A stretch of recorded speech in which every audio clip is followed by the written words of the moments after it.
The bell rung, you already been subscribed. Right now, the queen, she on live. Please pull over the whip, no phoning when you drive. Dope soul, sporting with the talk. First lady from New York, Brooklyn. All my people, you rocking with the chat. Hit that. The like button would tell me where you at. You know, step from the MBK. Born and raised up MBK. Hey, real lady, where she holding it down. No matter way how you feel, she gon' greet you with a smile.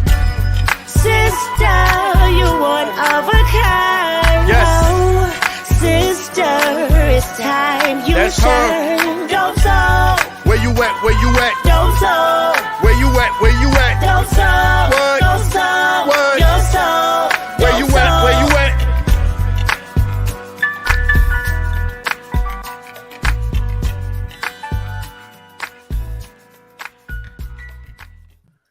Salute, Nick family. Welcome to the channel, Dope Soul Sports Talk, Dope Soul Knicks Talk, a member of the NBK family. Sorry that I was a little late, having technical audio difficulties, but I'm here and I'm ready.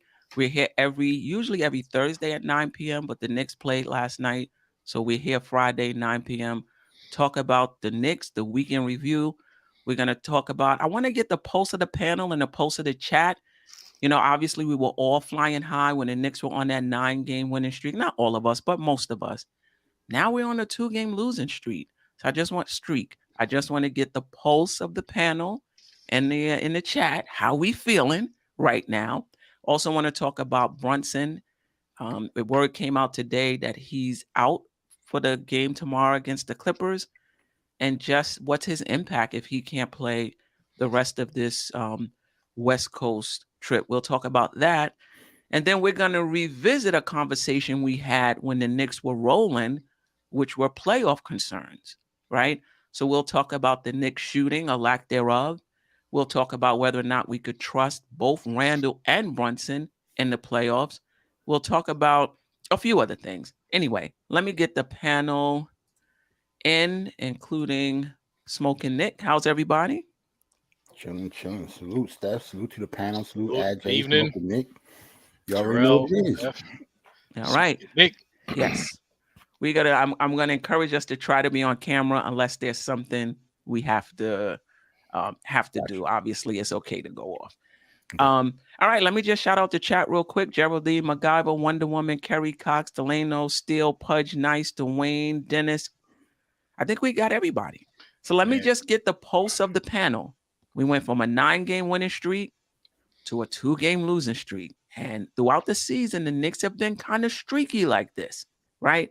Mm-hmm. Win some, a few in a row, lose a few in a row. I just kind of felt like we're more mature now as a team in terms of working together and being together, that probably won't be an issue. And then we drop 2 straight. So anyway, I'm just trying to get what's the pulse of the panel and the chat on the Knicks. How you feeling?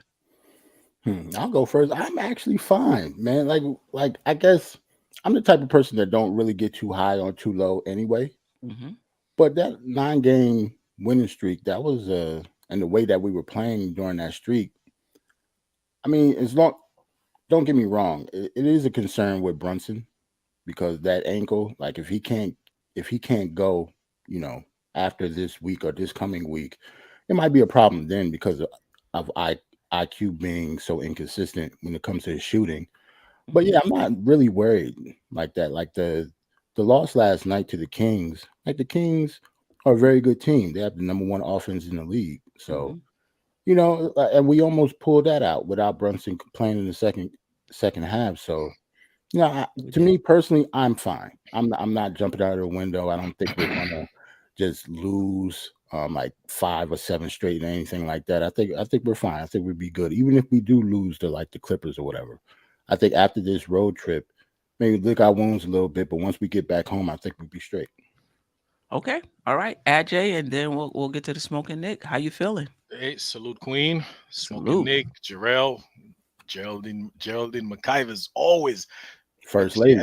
She is first lady, man. Yes. For real. So salute to the chat. Am I worried? No. I'm a little bit annoyed at the performance we put together in Charlotte. But am I worried? No. And you know, this morning I caught your show, Queen, on the replay. this morning, and so it wasn't live, so I couldn't interact with the chat. I didn't have a problem with yesterday's game at all. In fact, I was really, unfortunately we didn't get the dub yesterday, but I was happy about how we played yesterday, because yesterday we obviously nothing was falling, like nothing was going right for us. Yeah, absolutely nothing. Like there are two things going. Actually, there was one thing going for us. We was grabbing a lot of offensive rebounds. That's it. Right. Everything else was absolute doo-doo. Even the refs, like they cut us no slack. Like nothing was going for us, but we still managed to be tied. Yes. In the fourth quarter, that right there tell you we have a good team, because we lost Jalen Brunson at halftime. Emmanuel quickly was like 1 for 11. 1 for 11. So that's like 9% or something. I mean, Quinn Grimes was, he got it going a little bit. Yes, he did. But Julius Randle wasn't like, I mean, it was nothing going for us. Julius Randle, not only he was 2 for 12 from 3. Right. See, and then he was, I don't know how many turnovers. I lost count. And he then had 4 turnovers. He fell asleep on defense. I don't know how many times. I mean, it was a bad game all around.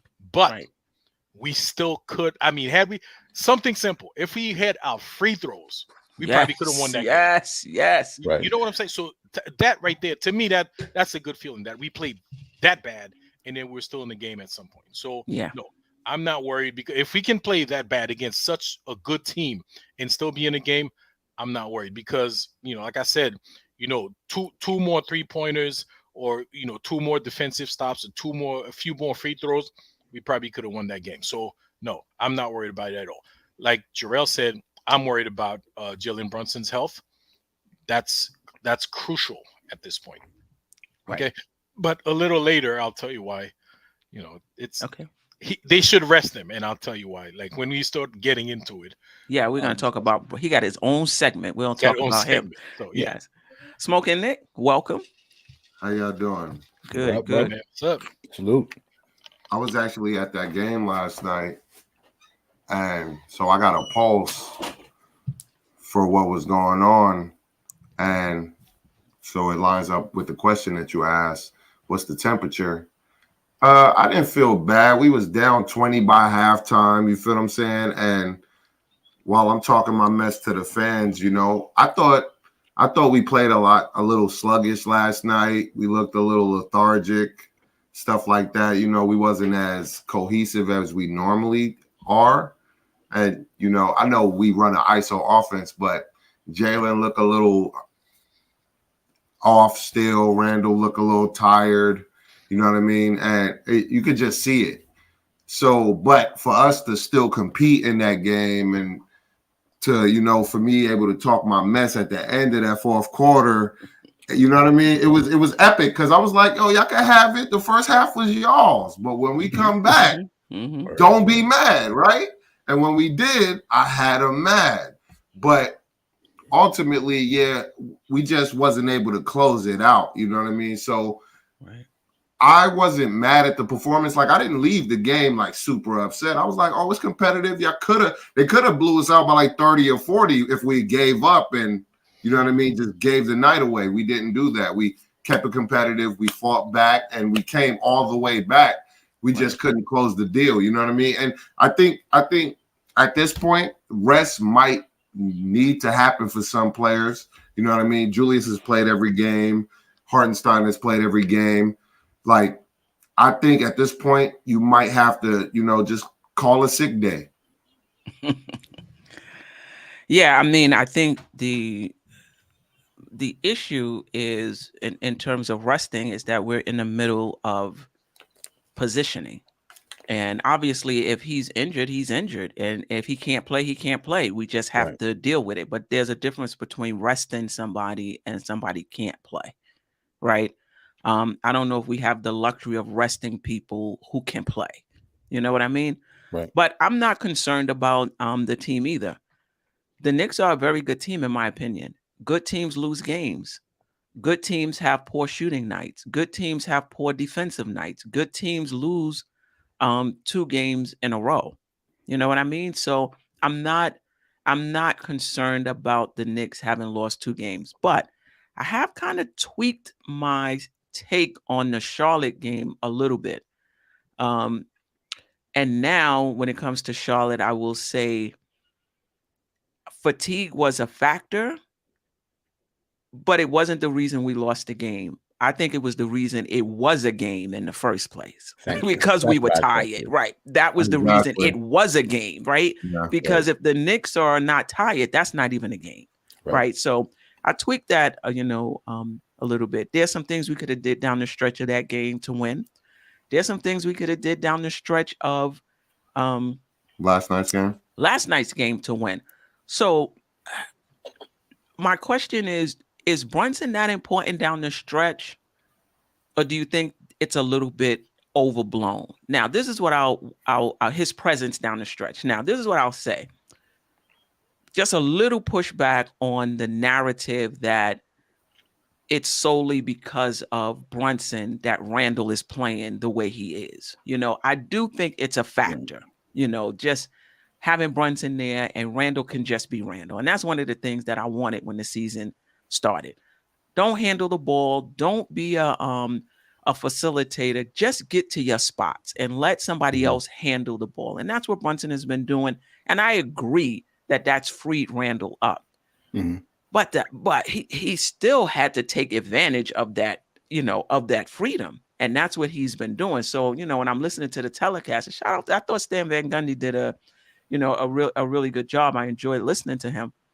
But the whole thing was about how, not the whole thing, but a good part of it was about how Brunson kind of, I don't know if he used the word unlocked, but basically Randall is playing the way he's playing. I got the sense largely because of Brunson.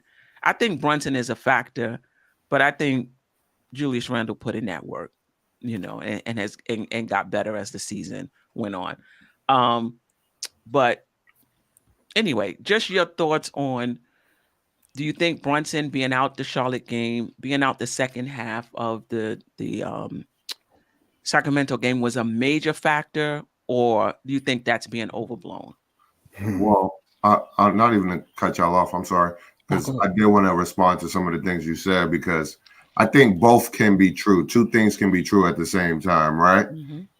The fact that Jalen Brunson has unlocked Randall in some ways, because now they can't just key in on him, and he has somebody that he can rely on in the clutch that's going to actually produce, right? If at a hobble Jalen Brunson at this particular point is so they can still just key in on Randall because they know Jalen Brunson is hobbled at this particular point. And this is why people like RJ and them is key. But to stick to what I'm saying, like, I thought Randall had this potential before he got with Brunson. This is why he needed somebody on his level so he could focus on other things that can make the team better, right? If he could just not, he's a big man that could pass and do everything, but you might want him just focusing on his strengths because it makes us better. So you can get somebody to take that weight off his shoulders. So I think both things are true. Like, he did take weight off his shoulders, but unlock him now. He's been unlocked. You know what I mean? Now he just got somebody that can take some of that responsibility. In the like when we got a job, some people do the paperwork and other people do the physical work. You know what I mean? It works. It coincides, and it still gets the job done. Right. For me, to answer your question, Steph, about the importance of Jalen Brunson. For me, like the question, the answer obviously would have to be yes, or he's not the star that we all say he is then. So it is crucial for him to be healthy in the fourth quarter. One thing, salute to Josh, he said something in the chat. He said without Brunson, he would have wanted IQ with the ball. I agree with that. But the only thing with that is, I guess, the decision-making with IQ, and plus he was off last night. So I don't know. That's kind of tricky too, because every game is not going to be like the Boston game. We didn't need Brunson to beat Boston because IQ had the game of his life. Right. He's not going to have that game every game. So just since he is still inconsistent, that just makes Jalen Brunson even that much more important. Or we wouldn't have won against Boston either if IQ didn't have the game that he had. Right. So yeah, he's definitely important. But IQ is not as important, but Julius Randle needs somebody else. Somebody else has to step up. It can't just be him. We're not good enough for, or he's not good enough for him to just take over games by himself all game without anybody else stepping up. RJ, IQ, Quentin Grimes actually did step up in the second half last night. He did. Mm-hmm. But somebody else needs to step up at all times, every game. Right. Okay. Ajay, any thoughts? Oh yeah, that? definitely. So I mean, is Jalen Brunson important? Well, yeah, of course he is. No, I know he's important, but is it overblown? No. It's not. That's a media job to overblow it, though. But continue. Sorry. No, it's he's vital. He's crucial to the success of this team. But the way we played, the way IQ played yesterday, and Jarrell, I'm kind of in disagreement with you because IQ over his career has been inconsistent, but this season, he's been pretty consistent. You know, except for the first few games of the season, but otherwise, he's been pretty reliable. True. You know what I'm saying? So, and obviously, he started a few times, and he's been, he's been consistent when he started. He just had a bad game yesterday. I'm sure he'll start tomorrow because I seriously doubt that Jalen Brunson's gonna be ready. He's out. Play. He's out. Okay, so I don't expect Emmanuel quickly to have a 1 for 11 shooting night. That just doesn't happen 2 times in a row. You know, it's just, you know what I'm saying? So, right. I mean, it's not overblown, but at the same time, you got to understand that we do have a backup point guard that can actually get the job done. Not as effective as Jalen Brunson, but we can win with him. We've won with him. We've seen him play. We know what we could do when the team when Emmanuel quickly is leading the way. So yeah, we're capable, and you know.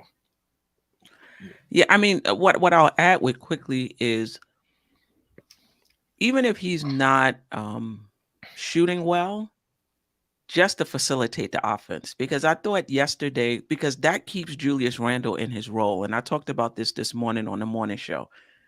If Quickly is really in Brunson's role, meaning Randle gets the rebound just like he does with Brunson most of the time, not 100% of the time, but most of the time, he'll give the ball to Brunson for Brunson to bring it up. And then he just goes down and gets to his spots in the offense.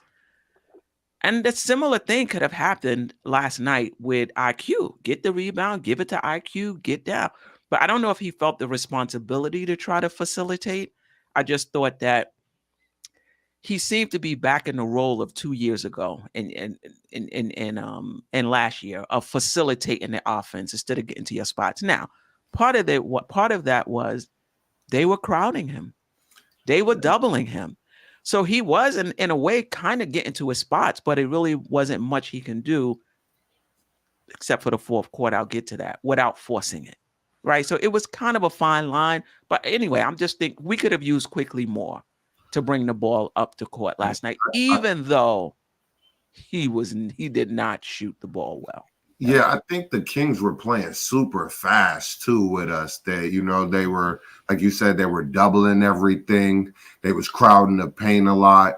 They really kept us uncomfortable all night because every time we would make a run and the stadium and the atmosphere was rocking. You know what I mean? So that plays a factor as well. So like it would just offset you ever so slightly. So I just think all those things was just a contributing factor and why we might have, couldn't have finished the deal even though we got so close. Okay. Listen. This is the elephant in the room. The elephant in the room is when Brunson is not on the floor, can we trust Randle down the stretch? That's the elephant in the room. You know what I mean? It seemed like, and again, I'm not going to overblow a few games of turnovers down the stretch because in that Miami game, he hit the game winner. You know what I mean? But when Brunson is not on the floor, down the stretch, and we've seen this for a few years now, we get the ball into Randall, and we know the double coming. He just got to be able to pass out the double a lot quicker. I would think that. And people got to know to come to the basketball too, because I be watching, they be just staring, watching while he getting double. And it's like, bro, come to the basketball. But you got to get, well, you kind of have to give him space too. The thing with Randall is he intentionally waits for the double team to set. Because for him, he can see over them a lot of the times. True. And he's looking to make that pass all the way to the opposite baseline. That's true. I seen him do it yesterday. Yeah. He waits for the double team to get good and tight, because we're like, yo, pass the ball. You don't see the double team coming. That's what he's waiting for. But if he passes it, we can still get it to the baseline just through the pass instead of the, him making the overhead pass, right? If he gets it out of his hand, that's not his thing. I agree. And maybe it was just PTSD, because if we look at how many turnovers he has in the crunch, it might not even be a lot. Right. But maybe I just had PTSD when I saw it last night. I was like, oh my God. He need to pass out the double team a lot quicker. Like, don't let it set fully. As soon as it flash, kick it. You know what I mean? So that the ball could rotate a lot faster. I agree with you. Speaking of PTSD, before the shot in Miami, do you remember what happened before he shot the ball though? It almost looked like Shaq and Fool. Remember he lost the dribble and everything at the top of the key? Oh, Jimmy hit it. Jimmy Butler hit it though. No, that was before Jimmy hit it. He lost the ball. Yeah, before that. Low pass. Yeah, he dropped. Well, Jalen Brunson gave him a bad pass. You gonna forget the pass? The pass wasn't a good pass. You forgot that part? He could have caught that pass. He ain't God! Stop for the Yankees, but he could have caught that pass. Now we got selective memory. It was a little low. It was a little low. But he could have caught it. But yeah, like before the shot went in, I thought that was a horrible play but it went in, so you can't really say anything. But that could have went a little smoother than that it did. But it went in, so can't complain. Yeah, no doubt. Let me check in with the chat. Keith Turner, people say Randall's basketball IQ is low, but the guy has led the team in assists the last 2 years. The elephant is why RJ is still not good in his 4th year. Okay. Hey, all righty. Hey, we didn't talk about Oh, damn. We will. Good night, all. Salute Sherwin. The elephant is, do we have a good enough point guard? Okay. All right. You mean Brunson? No, Brunson was hurt last night, man. He was playing sluggish. Oh, you mean IQ? That makes sense. I don't know. He might be Sherwin. I think he's talking about Brunson. Yeah, I think he's talking about Brunson. But Queen, didn't Julius Randle also led us in turnovers? He led us in assists, but also in turnovers. What, the last 2 years or last year? Both. Yeah. Well, if you're touching the ball that much, you probably would, though. Yeah. No. I mean, Jalen Brunson's touching it a lot. He doesn't have as many, he's a point guard. It doesn't automatically translate to you having the ball a lot. Doesn't automatically translate to a lot of turnovers. Yeah, that's true. So, the coolest 718. If Brunson is unable to play, Tibbs should be playing D Rose. They still getting played. Play him. I don't know. I think that shit. I just feel like that's like going in the closet all the way in the back and getting out the sweater you ain't worn a long time. Dust it off. And you only wore it because you saw it. You ain't wearing it because you're looking for it. You wore it because you saw it. And you're like, damn, I forgot I had this. I forgot to do laundry and I gotta grab something real quick. I mean, you see smoking Knicks background. That's the dust coming off of Derrick Rose's jersey. The dust it off. That's that big dog smoke. You know what it is. I think if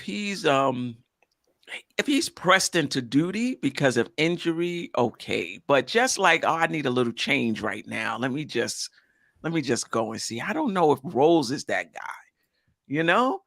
Us older folks take us a little long. I mean, he's not as old as I am, but still, I don't know if you could just take him off the bench. In basketball years, Steph, he is older than you are.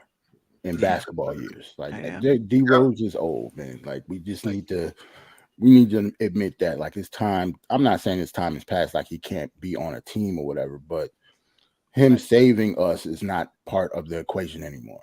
Let's It's like just say dog that. years, man. Right. It's like dog years. Right. Right. Well, you got to remember the miles that's on his legs, man. He was running. He had a running career, so the miles is up there. Right. Rebuild NYK. If we had a facilitator, we wouldn't need Randall to draw double team. I don't know if we need him to draw double teams. I just think that's the team's way of stopping him. And I think if we had consistent shooters, they would have to pick their poison. We're not there yet. But Queen, I think that's the team's strategy. Like the Knicks, oh yeah, they want Randall to have a ball and they want him to be double teamed so they could open up somebody else. I don't know if you noticed a couple of times, and especially in the Boston game, he was getting triple teamed. They were coming. They were coming from both sides. You know, so the teams are they 100% gambling on say they attacking and say we know we're gonna get a turnover this time. But that's the strategy of we know if we stop him, we know that you can't trust nobody else on the team. Stop this guy, period, and we win. Right? So everybody you gotta at some point we gotta start blaming the people that's not helping and the person that's getting doubled and tripled. I was just about to say that. Yeah, we were talking about that as well. Just by us talking about the game last night, if we hit shots, we're not having this conversation at all. And you know what? We can actually move into. I want to talk about Brunson, but we can mix Brunson. We can mix Brunson in here. You know, I think last night was a prelude of what's going to happen in the playoffs. Now Brunson is going to be there. You know, so when you're doubling Randall, you're going to have Brunson. When you're doubling Brunson, you're going to have Randall. So there may be a bit more room. But in the playoffs, that's what they do. They find a way to take away your best players. They're going to find a way to take away Randall. They're going to find a way to take away Brunson. And the Knicks move the ball so slow, they might be able to double team on the same possession. Double team Randall, you slowly get it to Brunson. They could double team him, you know. Hard game. They make decisions so slowly. The ball movement is very lackluster. I agree. When it is moving. So yeah, I mean, you're right. So the question, and we're revisiting this because we've talked about this bits and pieces over the last few shows. If guys are not hitting shots, let me put it another way. Who's gonna make the opposition pay for doubling Brunson and doubling Randall? Because we don't have knockdown shooters. Now, we have guys who can shoot, don't get me wrong. But I mean, like, knockdown shooters. It got to be Grimes and Quickly, man. Grimes and Quickly are key because we already know what RJ going to give you. He's going to be inconsistent. He like a hot pocket. It might be warm on the outside, but it's still cold on the inside. So we need Grimes and Quickly to not, because they get a lot of opportunities to shoot, and Quickly is a little more sharper Grimes, but I think Grimes just need to slow down a little bit. He be just moving so fast sometimes that you know what I mean, because he could hit most of his shots look good. I think some of them shots, you right, it's barely in his hand before he's pulling, he's pulling up. He moving so fast. I'm like, yo, bro, slow down just a half a second. Slow down just a little bit, and it's gonna go in. But he just moving he thinking at a different speed that everybody else is thinking at, obviously. But I think it's them two players are the key because they are knockdown shooters, and we relying on them to hit them shots. They just not hitting them as consistent as we would like. Right. I think the Knicks' ability, and we're all assuming that the Knicks are in the playoff as opposed to the play-in, right? The Knicks are 3.5 games out of the play-in, but with Brunson maybe missing this road trip. But right now we're assuming that the Knicks are in the first 6 spots, and that first game is going to be at least a 4 game series. Right.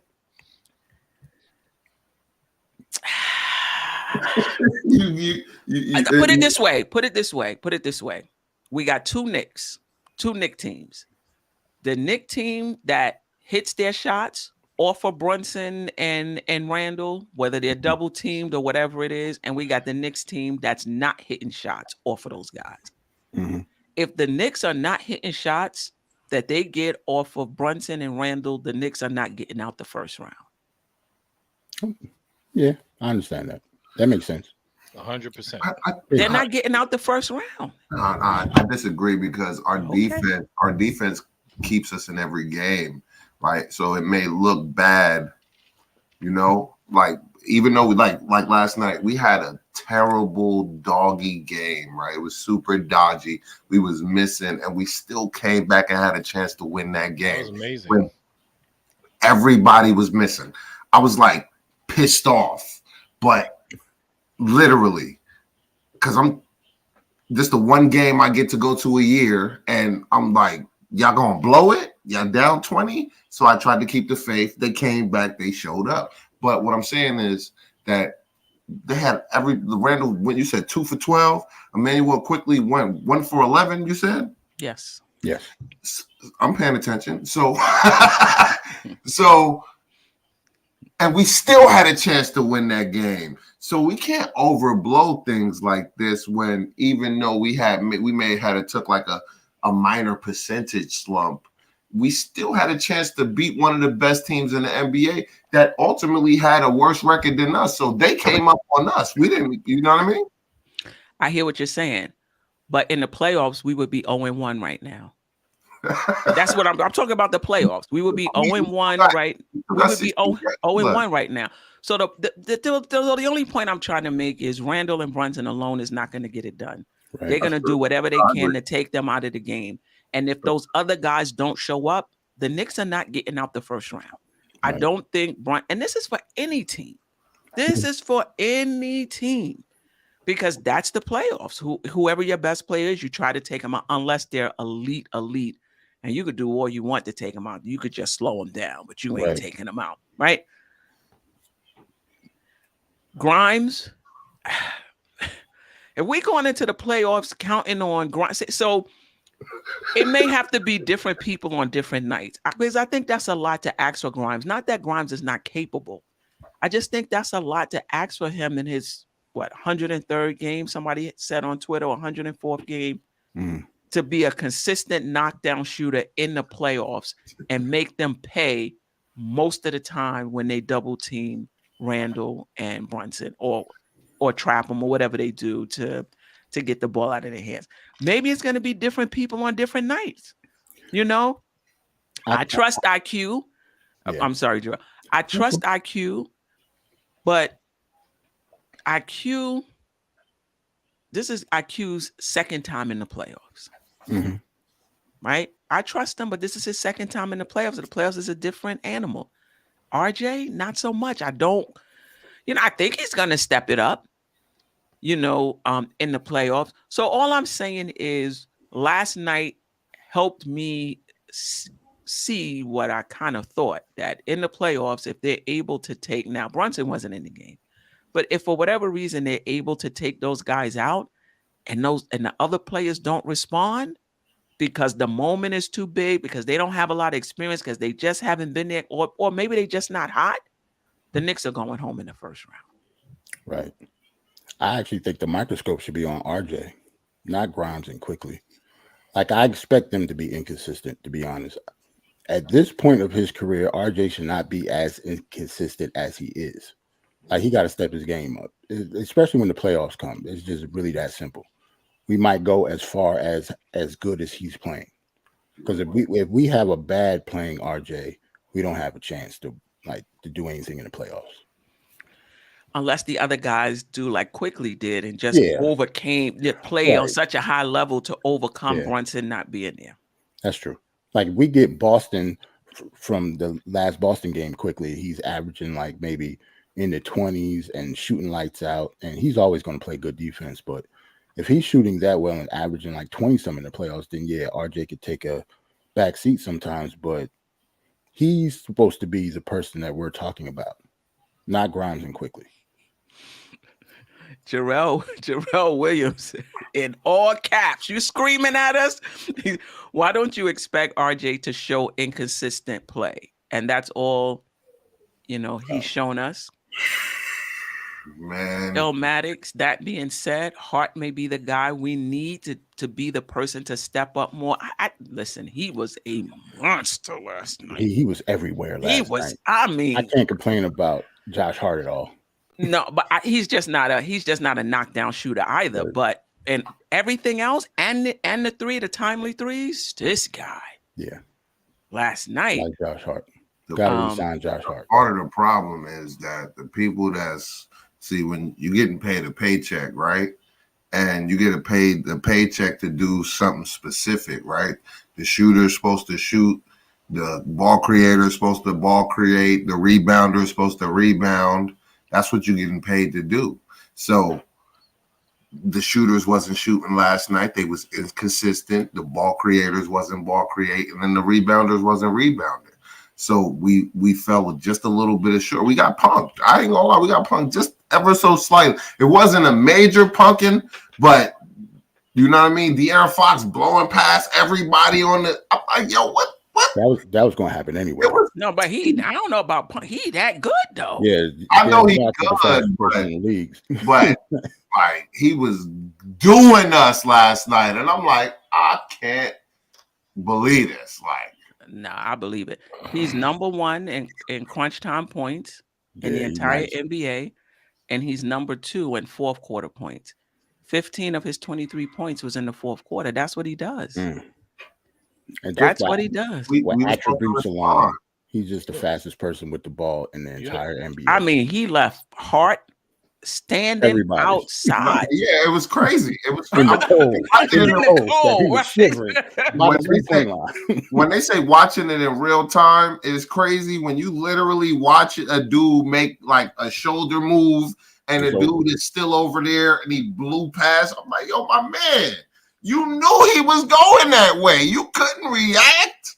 But then you realize that man is just that cold. That's why he's that good. You know what I'm saying? Right. Like, and for those of us who are old enough, he's like the road runner, leaving the coyote behind. Right. Me. Yeah, that's how it looked. I saw it today too, because they showed the game over and over. Jarrell Williams, I disagree. I don't think the West Coast trip only matters to our ego. I think if you're a team and you have playoff aspirations, and you're in the thick of a playoff race, and you're only one game ahead of Brooklyn, and only 3.5 games out of the play-in. Right. I think all of these games down the stretch are important. I don't think it's about the ego, our ego, or the team's ego. It's not like they're running out injured players. If Randall is injured, he should not play tomorrow. Right. But if he's not injured, all hands on deck. Right. I think we should stop asking for rest from Randall, because that's on him. Tibbs is not going to just sit him down just to sit him down, and Randall is not going to sit down if he's not hurt. Mm-hmm. Like a lot of stars, I understand like the load management thing. Everybody don't do that though. All the stars in the NBA don't do that. Right. So you'll have to force Randall to sit, and Tibbs is not the type of coach to do that either. So I think we should stop asking for Randall to sit. Like, don't get me wrong though, because I actually agree with you that he should sit, get some rest, but it's not happening. It's not going to happen. We need him, especially without JB. Without JB, Randall got to play because he our best. He cog number 1. So so he's gonna play. He just got to fight through it, and it'll help his condition in the long run, hopefully. Hold on, Steph. David got a question. Hold on. Oh, he does. Okay, put it up. Let me show this. Low energy impacts. See, that's the thing. Who's low energy? I think he means Randall. I say he shouldn't sit. But a tired Randall is still our best player. That's the problem. Like a tired Randall still gives more energy than RJ does on a nightly basis. So until that changes, you can't sit him whether his energy is low or not. Right. Wow, Nick Yak. I agree with you, bro. Thank goodness we didn't give quickly the back. I mean, he had one back. For real, like we didn't. we just dropped 38 against Boston in the TD Garden, bro. What are you talking about? We just played Yeah. against But, Man, but some people who's do to that. say we're not gonna give him the bag? We don't know He that. getting that bag, man. He touching that duffel. Yeah, it might be the little bag, just He like touching Yeah. RJ's that little duffel. bag, but he's gonna get one. Man, why we counting people pockets anyway, man? Mind your pockets, bro. How about that? Yeah. Yeah. Any other? I mean, I'm worried. My only concern is the Worried salary stuff, cap. 2 games. Oh, I'm not worried about quick. No, I'm not worried about the Knicks as a team. Okay. I'm not worried about quickly. Okay. I am Salary worried about losing pace in the Eastern Conference, especially if Brunson can't go for the rest of this West Coast trip. So let's talk about that. What's the impact if Brunson can't go for the rest of this West Coast trip? So he's not playing against the Clippers. We got the Lakers the very next day. So I don't know. Chances are he probably won't. It's a back-to-back. Damn. So chances are he doesn't play in that game, and we don't know for sure. I'm just guessing. And then Tuesday is Portland. Right. You know, But then so we have a nice little little stretch that we haven't a lot of rest though, because that's the last game until next Saturday. Right, when we play Denver. So really rest up. you know what I mean? Need it, yes. If it would be smart for them to sit Jalen Brunson the next 3 games, and then go on that rest, or the next, was it 3 game? 1, 2, 3. After Portland, we got a nice stretch, right? You said, Jarrell? Right. Yes.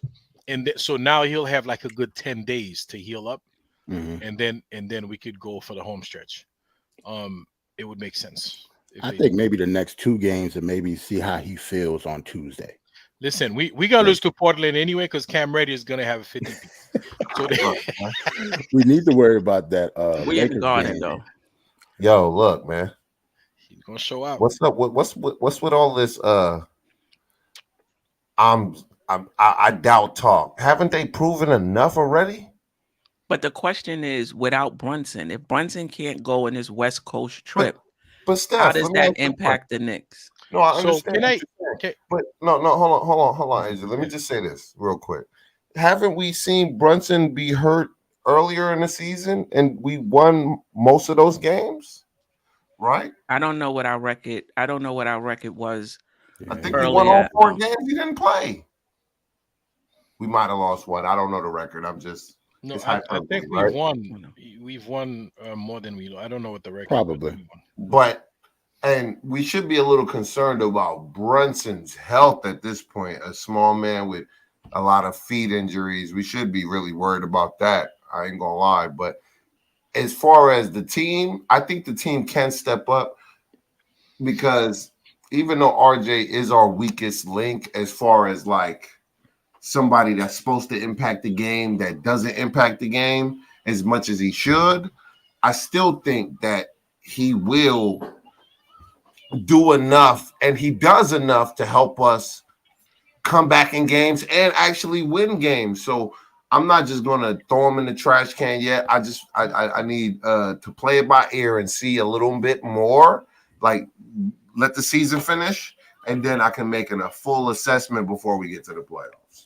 All right. So you're not concerned. Anybody else concerned about Brunson's inability, if he can't play for the rest of our West Coast trip, how that might impact our seeding?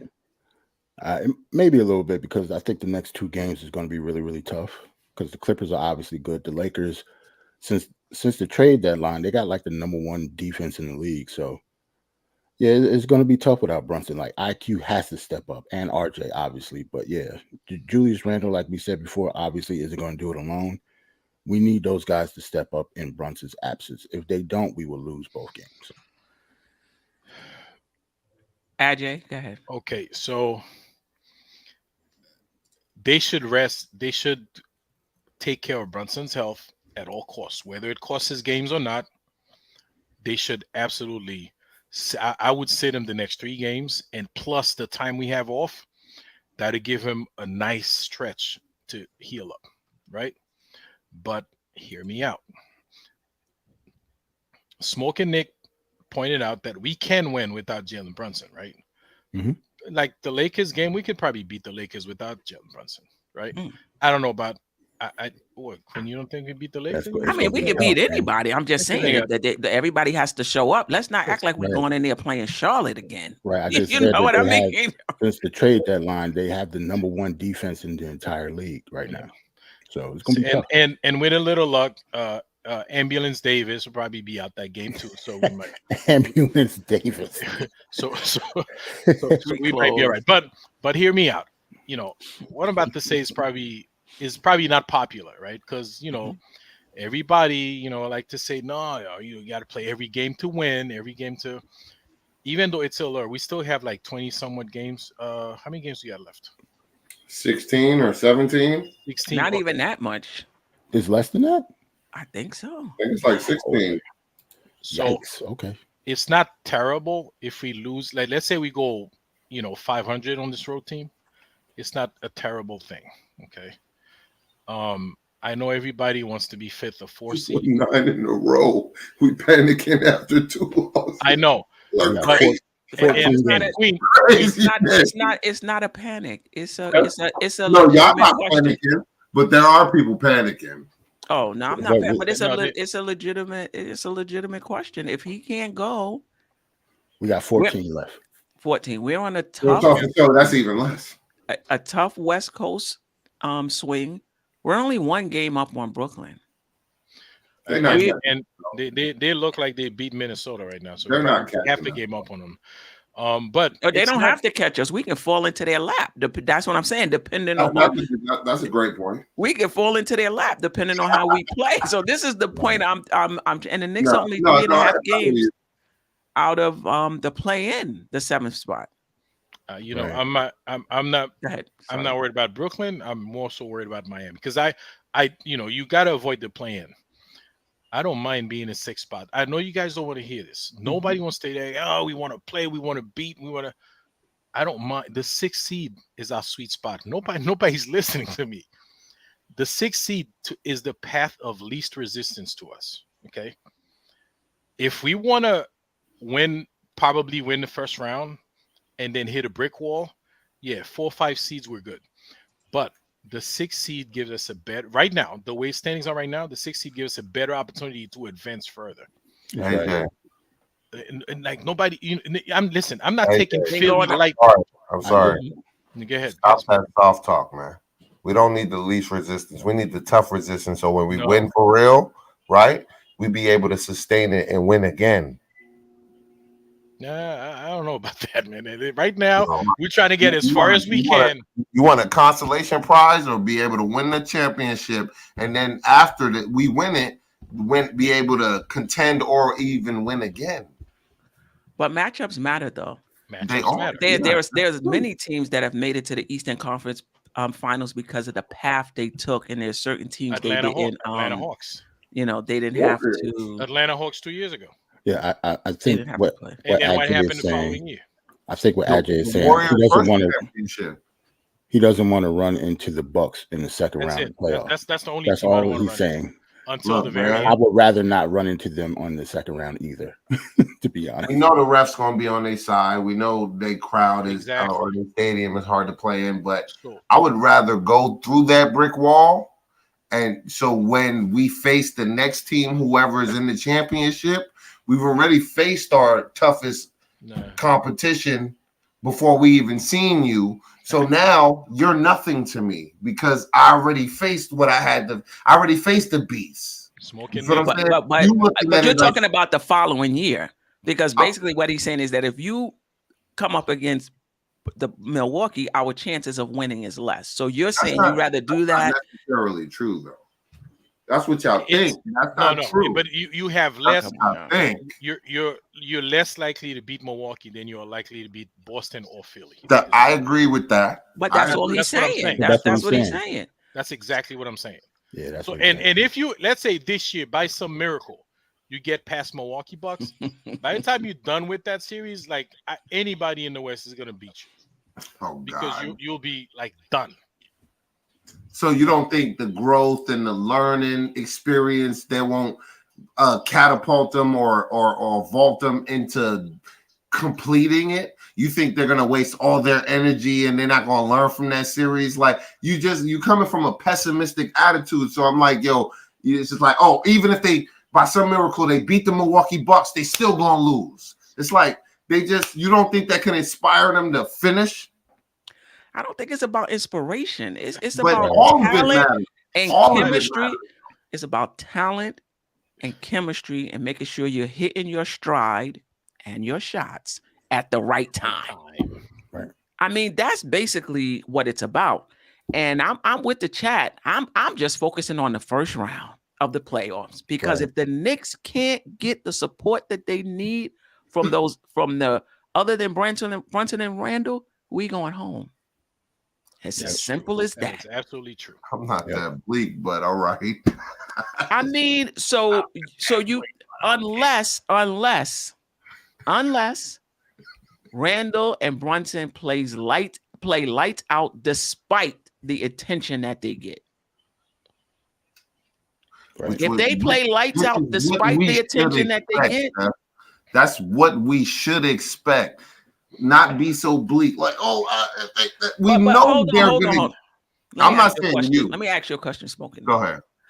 Why is it pessimistic or bleak when you're bringing out possibilities? So we're supposed to sit here, hold on, and just be pom-pom cheerleaders and say the Knicks are going to get to the first round, through the first round, if quickly Grimes, RJ, none of them guys show up.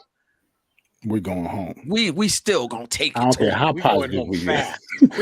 We going home. They don't shut up. But let me hold on. That's not what I'm saying. And okay, all right. What you saying then? What you saying? I respect you for that, Steph. That was a nice little body shot. I like that. So clear me up. What are you saying? All I'm saying is that we come from a place of disbelief. How about we come from a place of believing and encouraging our players? Then they might even want to play better, right? Or prove us. I'm not saying just cape for them when they do bad. We shouldn't do that either, right? Hold them accountable. You feel what I'm saying? That's how you improve day by day. Excuse me. But what I'm saying is that we're relying on Quickly. We're relying on Grimes, and we're relying on RJ to hold it down. And Mitch and Josh Hart and iHeart, and that's like pull in case of emergency, just in case Randall and Brunson ain't doing anything, because we know they're both gonna get double teamed. So the options is gonna be them in the playoffs. So we really need to be focused. Well, you asked the question already, but who you trust? I trust IQ, and I think Grimes is learning. I definitely trust IQ. He gonna have a bad game, maybe one out of the. If we go to a 7-game series, he might have a bad game, but I definitely trust IQ. I trust Randall. I trust Brunson. RJ, man, but I do trust his heart. He gonna fight, and he a dog though, right? He might get beat up, but he gonna still fight you. You know what I mean? You gotta put him to sleep type dude, right? So right. I respect that. Anagro 1, let's get JB healthy and Randall some rest. We can't try to win every battle in March and lose in the first round. Listen, the first round ain't even guaranteed. I mean, this is the thing. I think a lot of us are like, we're gonna rest players, we're gonna do this as if we're secure in the playoffs. Right. Like if we drop 2 games. We have 14 games left. Right. If the bottom falls out on the Knicks and they fall to the play-in and lose 1 game, I think depending on where you play, you'll get another opportunity. I think if you're in the 7th seed, you'll get another opportunity if you lose the first game. So for me, I like this team. I still think this is a good team. I'm just saying if Brunson is injured and he can't really go and he's not 100% over these last 14 games and he has to miss a lot of games, we're not talking about a full complement right now. Queen, can I ask you a question? The Knicks can drop. I'm just trying to cover every scenario. I'm not saying it's going to happen. I'm just trying to cover every scenario. No, you're 100%, and you're being logical, which I try to kind of be, but I'm very emotional. So, you know, I try to be 50-50. But that's what's up. At least you admit it, bro. I'm honest. I'm honest. I'm honest. You know, you gotta. I'm a fan of my team, so you gotta embrace it. But my question is, you said earlier, and I want to preface my question a little quick sentence. But you said earlier that they was giving a little too much credit to JB, not over Randall, and Randall being who he is now because of JB. So you don't trust the fact that we could finish out the season even if JB missed like 6 games? Like, oh, we're gonna finish it out. But how we're gonna finish it out? I think. Listen, I've seen this team. To your point, it'll be tough. I've seen this team rebound. Right? I've seen this team cover, like, between Brunson, Randall, RJ.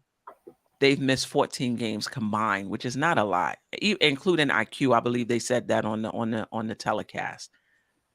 And I'm pretty sure we were over 500, you know, during that time. So yeah. But we're on a West Coast swing. We're playing against tough teams. You got one player down. You're already on a 2-game losing streak. I'm just, you know, it could go either way. The Knicks can rebound quick. RJ Grimes can play very well, and we don't even miss Brunson.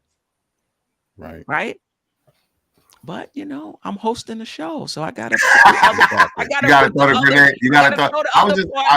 I was just asking too. If you ask me what I believe, I believe that we're not going to win as many games as we would win if Brunson was there. Okay. But I still believe we're going to finish in the top 6, and I still believe they'll step up. Whether that's RJ, Grimes, IQ, a combination of whatever. I don't think the bottom is going to fall out on the Knicks, personally. But I'm hosting the show, so I got to. No, I wasn't questioning your integrity. I got to put it out. No, I wasn't questioning your integrity. Yeah, I wasn't. No. I didn't take it that way. I'm just saying I have to put it out there that, the bottom can fall out on the Knicks in these last 14 games, and we go spiraling into the play-in. But you kind of creating pandemonium in that, right? And I don't believe it's gonna happen. I'm just saying. So, but you see, that's what I'm saying. You creating pandemonium at that point, and then that's where I push back at, right? That's where I'm like, nah, they've showed you enough all season, so you should keep believing what you believe. Like we're gonna have ups and downs and minor hills throughout the season. You know what I mean? We lost 2 games against, like, Sacramento's a good team, and the Hornets, they just caught us on the chin, like, and we went to sleep. That's just how it happens sometimes. Oh, I'm not worried about the 2. I'm not worrying about the 2-game win streak. I'm worrying about if Brunson can't go for the rest. That's what I'm worrying about. I mean, the 2-game losing streak. Let me give Ricardo this super chat. Shout out to Ricardo. Is it me or the whole first half Randall was unwilling to pass to Grimes? Wow. And I'm tired seeing RJ back up to the 3-point line just to run in just to get blocked. We need to add 3-point shooters this summer. Salute to the panel. Salute to you, Ricardo. I don't. Salute, my G. I don't. I think Randall looks for Grimes. I think so too. I don't really think that he's unwilling to pass to Grimes. But that RJ comment, crazy. Right. We'll get to that. We're going to break this down. I thought in the second half, though, I thought Randall was passing a bit too much. There was a few times he was in the key already, could have faked and put up a shot, and he passed it out to somebody else, I guess, who he felt had a better shot. But he had to know, other than Grimes, wasn't nobody really hitting. I think part of it is in the first half, Grimes wasn't hitting. He was 0 for 3 in the first half. In the second half, he started hitting. So maybe it kind of looked like he wasn't passing to him, but when he did pass it to him, he hit the shot. Right. But in the second half, it was a different story. Like, Grimes came alive in the second half. The first half, though, he wasn't hitting just like nobody else was. Right. And as far as RJ, yeah, I don't really like that. I don't really like the backing up. I hate it thing because I just feel like, first of all, he's dribbling the ball too much and eating up too much of the clock. Right. 100%. Because he got to back up, then he got to dribble it 2, 3, 4 times between his legs. Then he got to slowly, methodically drive to it's just eating up too much of the. He don't even got no real basketball moves. When you really watch him play and you break his moves down, it's not terrible. I'm sorry, RJ looked like sometimes he a football player, not a basketball. Yeah, he played basketball like a football player. Go ahead, Queen, say it. He backs up all the way to Broadway. Yeah, runs in. It's not just that.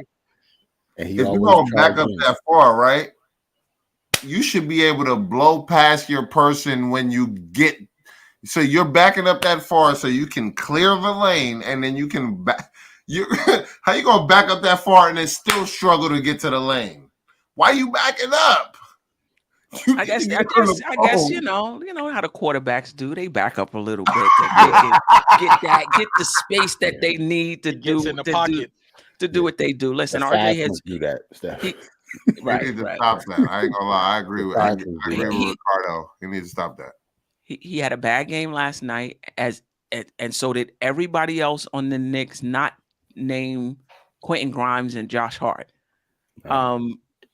But take that game away, he's been playing fairly well after the All-Star break. So a lot of times when you see a player have a bad game, it colors it.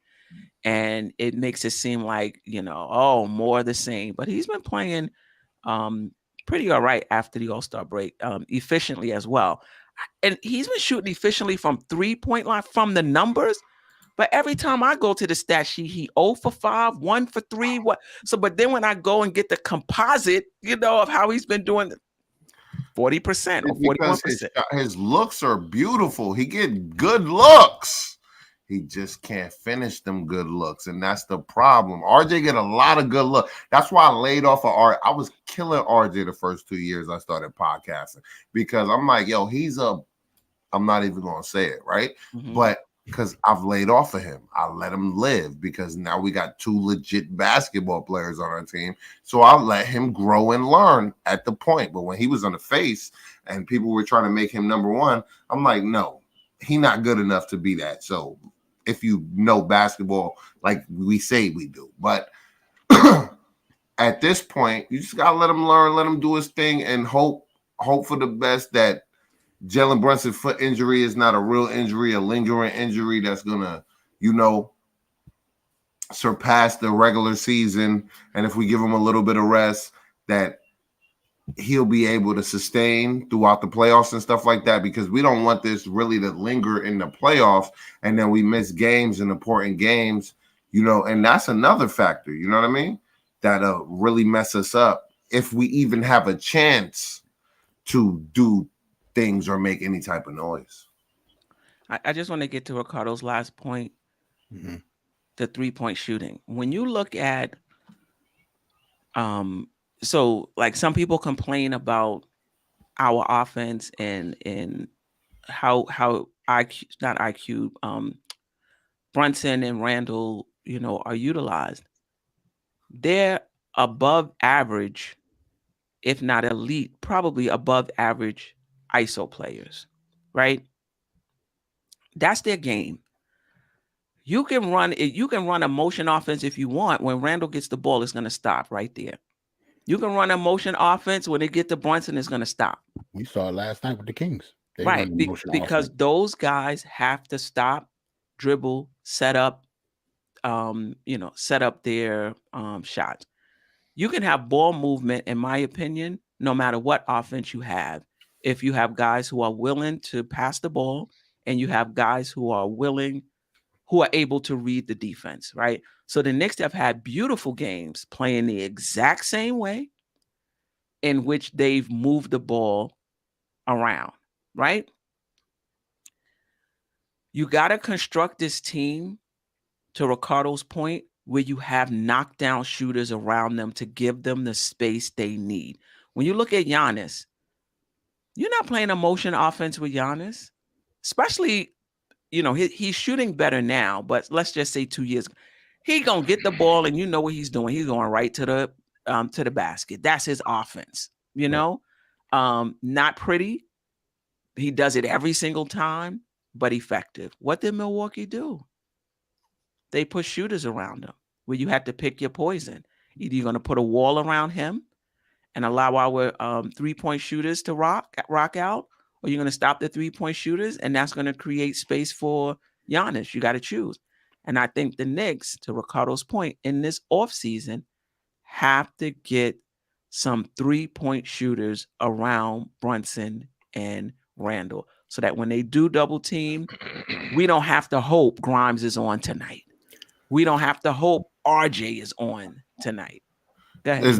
Is that veteran consistent 3-point shooters, or should we let the 3-point shooters because that we have grow into their roles? It don't make any difference to me. I think a lot of it is going to depend on how the Knicks are in the playoffs. If the Knicks are close, you got to bring in some people that know how to play. If the Knicks aren't close in the playoffs, they get whipped down. And you look at them and be like, yeah, I think they're about 2 years away. Then you can let Grimes play. I think Grimes is like a year or two away. Mm-hmm. You know what I mean? I agree. I agree with you. Into that. So we're how quickly we forget, right?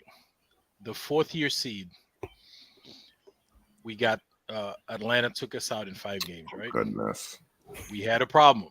We didn't have 3-point shooters, right? The following year, we added Evan Fournier, right? Mm-hmm. Are these the same people that saying we need 3-point shooters, or? But your 3-point shooters can play defense too. They don't have to be one-way players. So yes, that's a little bit. She mean 3 and D. She mean 3 and D. 3 and D, because we're not gonna find if we add 3-point shooters. You know what's gonna happen to them? They're gonna be sitting right next to Evan Fournier on that bench with Tom. Well, they have to be Tom Thibodeau type of players, but we need 3 and D players. You got to find, and they're not.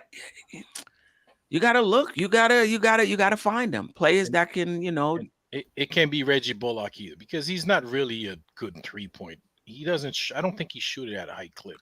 He was a good corner. He was a good corner 3, but Reggie played D and he facilitated the defense. So he knew where everybody should be. So he's a good captain of the defense. You need people like that on the team. It's gonna be hard to find, because when I think about knockdown shooters, I don't know how many of them are also plus defenders. Like exactly. You think about knockdown shooters. What I think would help us is if Quentin Grimes and Josh Hart become better 3-point shooters. I think Josh Hart is who he is. He's been in the league. He's not a bad 3-point shooter. He's not a bad one. He hasn't taken a whole lot this year, but overall, he's not a bad 3-point shooter. I think Grimes eventually his shot will start going down. I think so. Yeah, he shot it well. So far he's been shooting it well for us. He's just he's too inconsistent. He got one game where he's 22. He hit 6 3-pointers. They got another game where he's 0 for 5 from the 3-point line. He's not ready. Be that consistent type of shooter for us, and that's okay. I'm not banging on him. No, it's his second year. The game just hasn't slowed down for him yet. Once the game slows down for him, he'll hit the jump shot. He just be moving too fast. When you watch how fast he moves compared to how everybody else is moving, you realize he's trying to prove something. He needs to slow down, relax. They're not taking your starting spot. You're the starting guard because your defense is electric. Calm down and hit your threes. You know what I mean? His shot looked good every time. Like I said, as I said before, he's good. Just got to hit. Shout out to John Levy. Appreciate the super chat. Don't believe the hype. Brunson's a closer. That's why we lost the last 2. All right. I mean, we were right there though, but you're right. Some of them turnovers down the stretch, some of them shots going back to the Sacramento. It was like every time we got an offensive rebound, we felt like it's automatic. If you get an offensive rebound, you got to shoot a 3. Yep. It was like every time we got an offensive rebound, it was a 3. Anyway, shout out to you.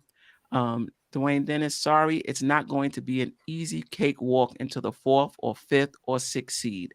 Our schedule is tough, and the Cavaliers, Nets, and Heat are jockeying for playoff position too. Those guys aren't falling. You're right; they're not falling asleep. Yep, that's what I was trying to say. What everybody say that Randall should get rest. Like we're not at that point in the season where he should be getting rest. Like we have to play Miami twice still in these 14 games. We still got to play Cleveland again. Like those are pretty much playoff games. That winning those games or losing those games can mean a lot in seeding or get us out of the playoffs altogether. Like people have to realize that we're not out of the woods at all. That's what Steph was saying before. Like even though Jalen Brunson is hurt, don't get me wrong, we play well without him. But if we lose a lot of those games, we can be in the play-in fast. Like if you look at the standings, we're not solidified in our spot at all. And that's how quick things change in the NBA, especially in this Eastern Conference. You know, you win 3 games in a row, 5 out of your last 6. You climb up the standings real quick. Right. You lose 3 in a row, 5 out of your last 6. Next thing you know, you're in the play. You know, that's just how it works in you know, in this Eastern Conference. Eddie C, a real stretch 4 would be nice too. Yeah. See, but the stretch 4, like, even though he's right, I completely agree with him. That's what Obi is supposed to be at this point. That's what he pretty much does anyway.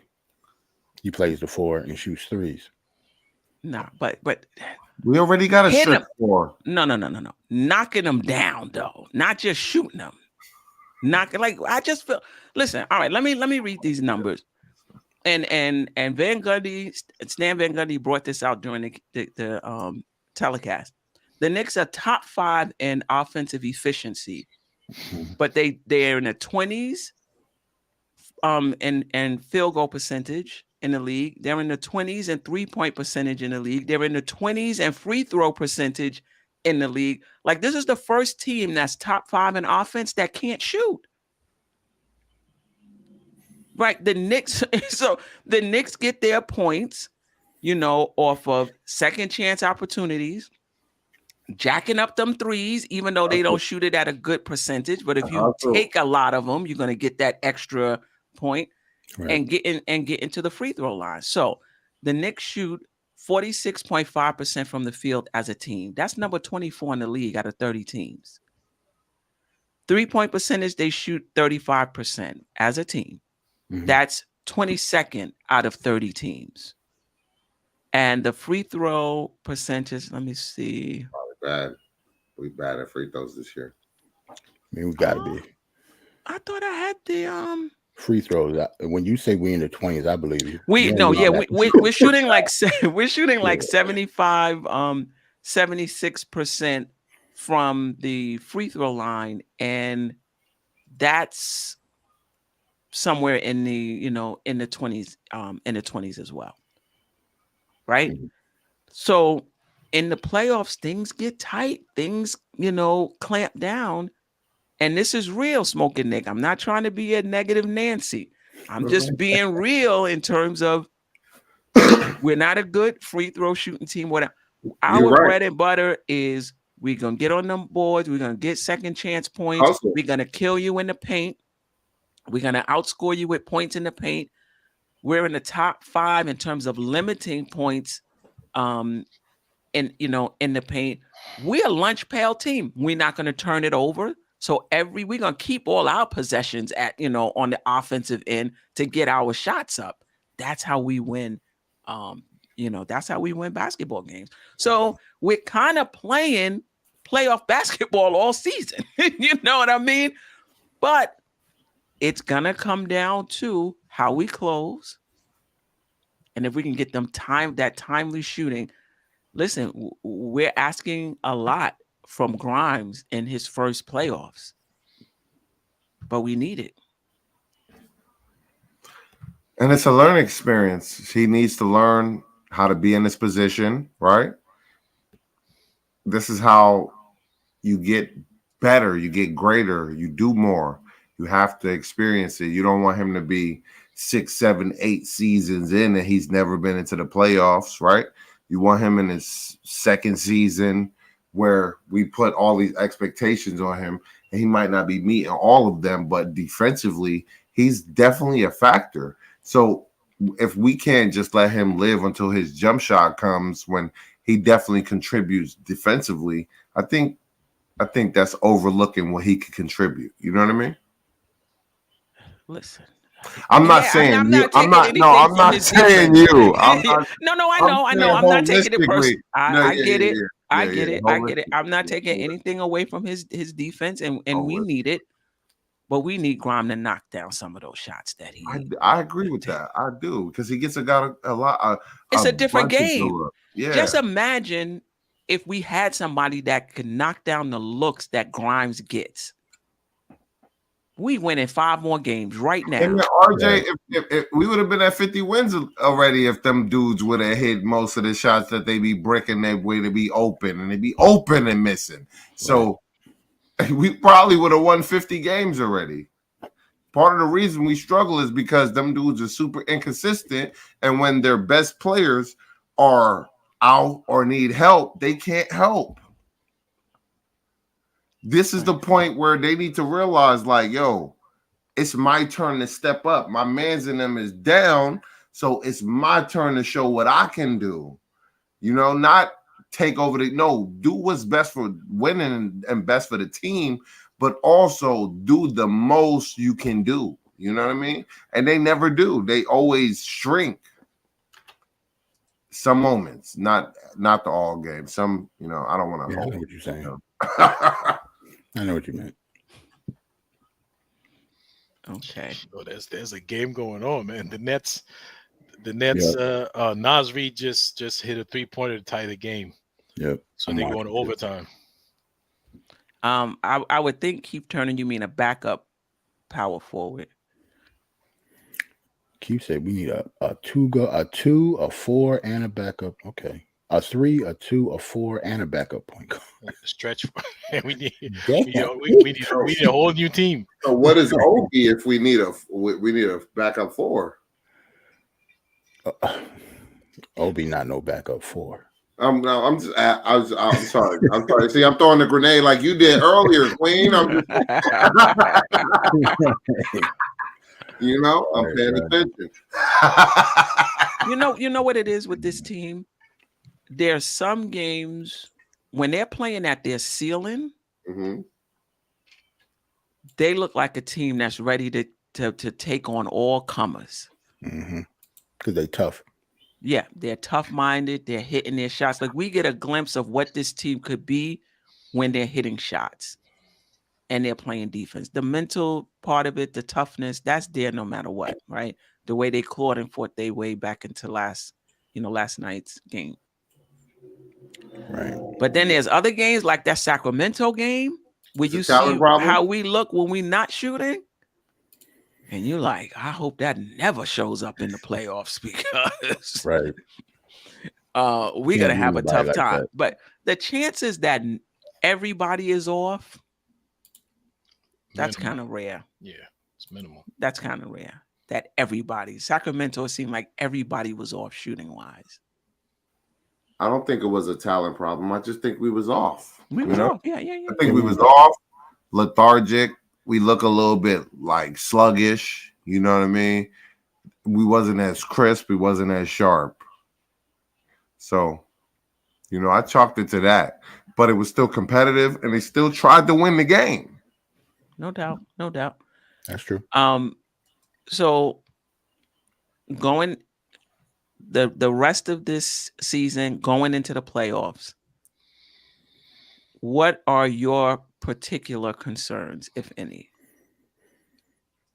For me, or you don't really have any? I guess my concerns are the same concerns that I had even when we were in the middle of the 9-game winning streak. It's just being consistent. Like, I'm not really worried about Brunson, and even though Randall is Randall, I'm not overly concerned about him in the playoffs either, because I think he's having a good year. It's everybody else. pretty much. Like it just have to be like our role players have to be good role players. They have to be consistent. That's my worry. I'm not worried about Brunson and Randall, to be honest. Like I think they'll be fine. But if like RJ, yeah, RJ it drives me up the wall sometimes. You don't know what you're going to get like from week to week with RJ. So because of that, like it's hard to like even though we're a good team and I think we're actually do well in the playoffs, RJ is a huge factor for me. Like that's like my swing vote for if we're going to be not contenders, but if we're going to get out of the first round and get into the second, RJ has to play well. It doesn't matter who we play in the first round. If he doesn't play well, regardless of how Brunson and Randall are playing, we are not going to win or beat a team 4 times out of 7. That'll be very, very hard. Or somebody else will have to step up and just be all world every one of those games. Like I can't bank on IQ averaging 25 in the playoffs. I need RJ to be good because I can't. You think we're gonna need 25 from RJ? No, I'm talking about like 25 from IQ if RJ is bad because he's going to have to compensate for what RJ is not doing. On top of what he's doing. Exactly, on top of what he's doing. So I can't expect that from him. He's not supposed to be that type of player yet. Like he's still young. RJ is the one that we're not supposed to have the questions for yet, but he's obviously we have questions. But I hope he shows up though. Like I'm being I have concerns, but I'm guessing that RJ will show up. I hope he does. I just that would be my only concern though. All right, so Queen, I want to chime in on that, but before there was something you posted from Nick Yak, who said Brunson gets hurt and we lost 2 games in back-to-back to Thibs. That's not how it went. That's incorrect.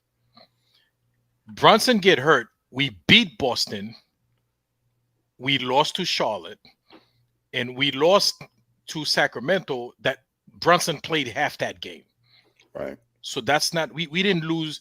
We didn't. That's not how. That was not the sequence of event. That's not how it went. So get it right. You want to jump to Tibbs sucking, but you got to get it right though. No, he was saying that to your point that people are back to saying Tibbs suck. So not paying attention to the fact that Brunson, right. My fault. Nick Yak, you got you on point.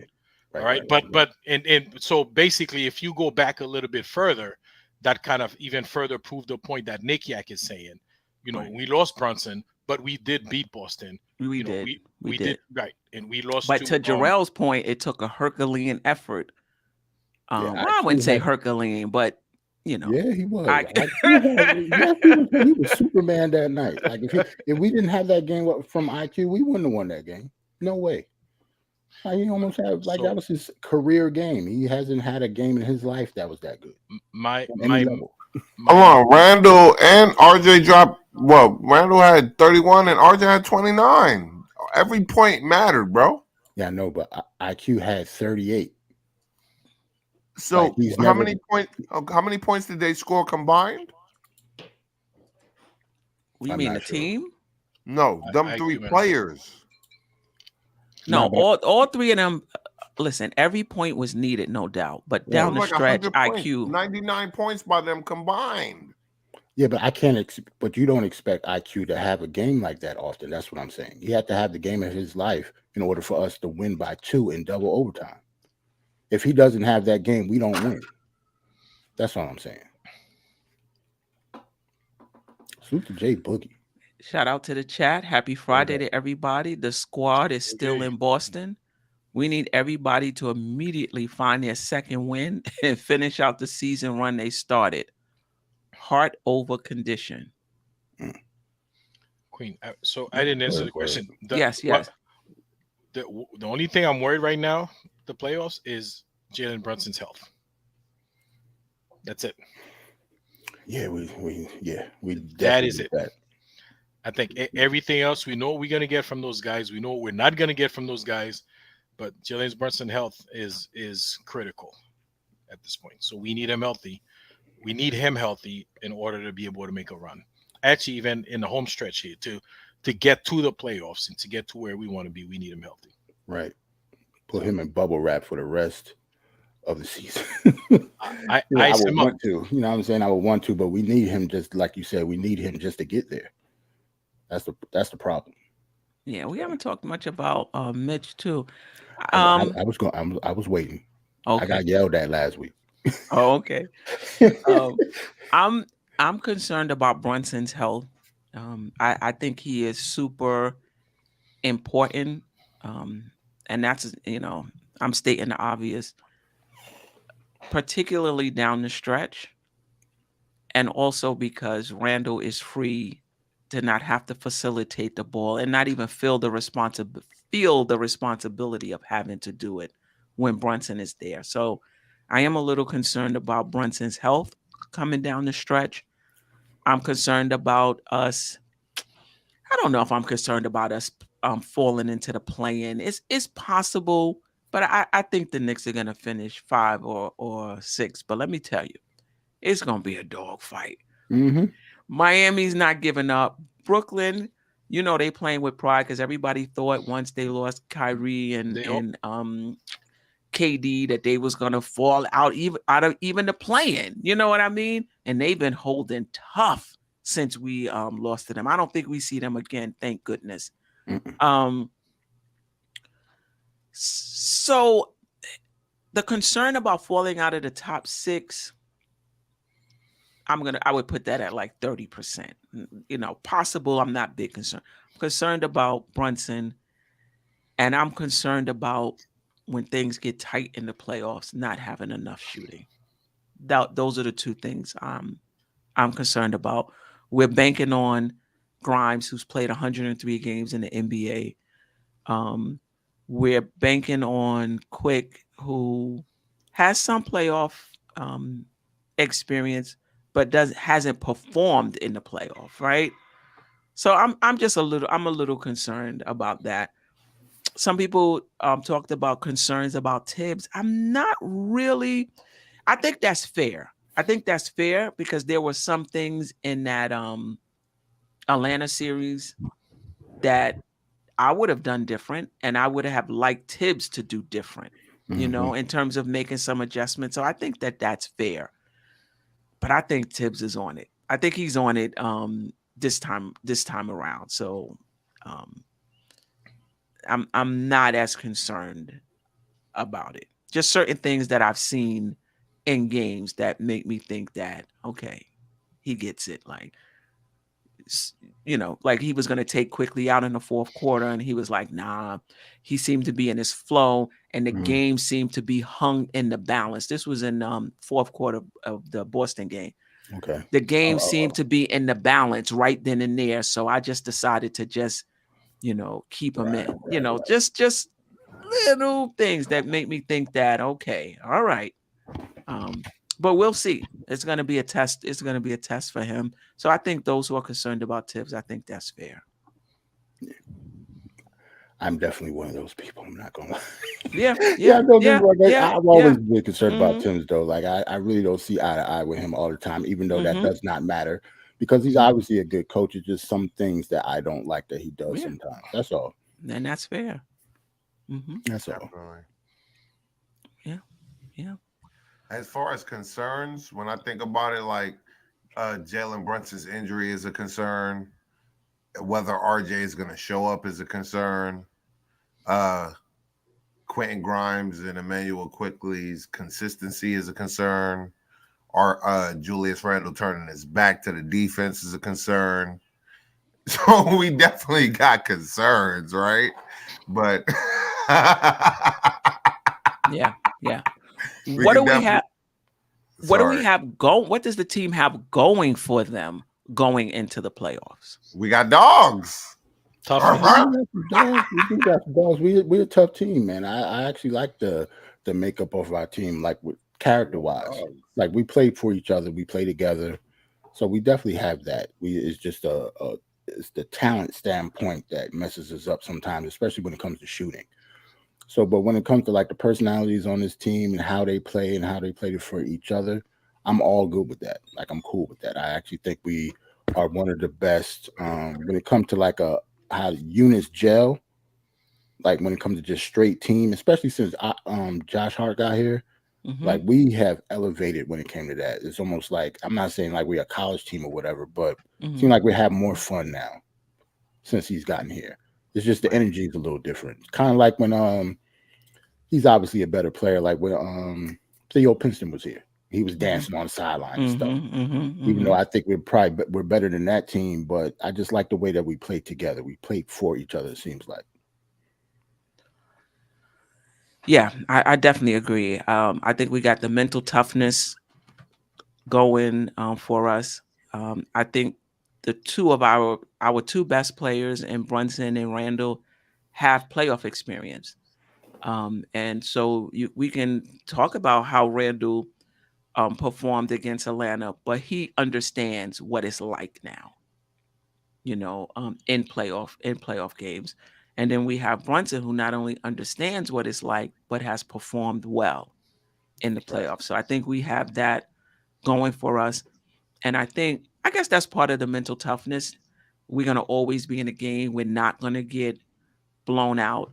The Knicks are, in points per quarters, the Knicks are number 3 in scoring in the first quarter, number 7 in scoring in the second quarter. It's the third and fourth quarter where we're number 22 in the third quarter and number 25 in the in the fourth quarter. And I like that guys step up. We lost to Charlotte, we lost to Sacramento, but in that Boston game, to see how RJ played, to see how Quickly played, like those guys understand the moment. Like they understand when somebody is out, I need to step up, and they're confident in themselves. Sometimes they take shots. I feel like you a bit too confident, right? But they're confident in themselves, and we have chemistry. We like playing with each other. So I think we like playing with each other, and we play well off of each other. So I think we have that going for us, and we got 2 plays in our bench going for us. Josh Hart and IQ coming off the bench for us. I think that bodes well for us as well. Right. Can you? Oh yeah, I was gonna. Oh, was there another one? Was that the one or another one? That one. I was gonna ask you to post that one. Oh, this one. Okay. I disagree with that. Okay. Listen, that's what you do in training camp and in the preseason. You don't try to do that before the playoffs with 14 games left. Okay. Right now, you're gonna go with what you've been doing all season. That's been working. That's it. Yeah. So Eddie C said to what Ajay was referring to, I still need Hart to start at the 2, so the chemistry with him and Randall grows stronger before the playoffs start. Yeah, I hear you, and to Ajay's point, maybe going into next season, that'll happen. But I think Tibbs is a guy he's big on stability. He's big on, because even when Mitch went down, instead of putting iHeart in the starting unit, he brought in Sim, so iHeart can stay with that second unit, so you're not disrupting two units. And I think that's a big part of why Josh Hart stayed in the second unit. Instead of sorry, Queen. And Grimes still gives you the threat of the 3-point. Josh Hart is not. He's been shooting well since he came to the Knicks, and he has the capability of hitting the 3, but he's not a great 3-point shooter. And Grimes is just missing his 3 at this point. He has a better form. He's literally, like, it might not be dropping, but he's a better 3-point shooter than Josh Hart, right? Form, every catch and shoot, step back. He got all the ways you need to shoot a 3. It just needs to fall, which will eventually happen. So to think eventually win though, because I still think he's a season or 2 away from hitting where he needs to hitting it, at the consistently he needs to hit it. He might not be hitting it consistently, but he definitely hits it in timely manners and fashions when we need it. Like he'll miss all game and then hit a big 3 in the fourth when we need a tie or something. So that indicates that it's in him, right? Because if you just bricking, and in the biggest moments, you should still be bricking. But if you're showing up when the biggest moments are there, that means you just need to continue to work on your fundamentals, and you'll eventually figure it out. That's how I look at it. No, I agree with that. See, I'm of the mindset that I don't think Grimes is ready. I just don't think we have a better option. As a starter or as a starter? Okay. I don't think he's ready to start on the Knicks right now. I just don't think we have any other options. I think he's too inconsistent. And again, I have to always preface it by saying he's right where he needs to be, given where he is in his development. I just think in that starting unit, the Knicks need a more consistent 3-point shooter around Brunson and JB, and not just Grimes. You could put RJ in there as well. He's not a good 3-point shooter either. I got a minor question. You don't think defensively he's a starter? Listen, I'm just asking. Yeah, because there's levels to basketball. It's not just offensively or hitting. Yeah, it's not. But I understand what you're saying. But I would still take somebody who can shoot the 3 consistently and is a little less of a defender than Grimes. Yeah, just not a cone. Yeah, no, not a cone. I definitely disagree with that, though. I ain't gonna because we. So you would rather have an elite defender who's shooting inconsistent than having an above average defender who can knock down the 3. Yeah, because you create more opportunities when you create more misses. So we get more opportunities to do what we need to do. But what are we doing? Our end. We're just not contributing to our. That's the point I'm trying to make. Opportunity. I get what you're saying, but I don't think. But what? No.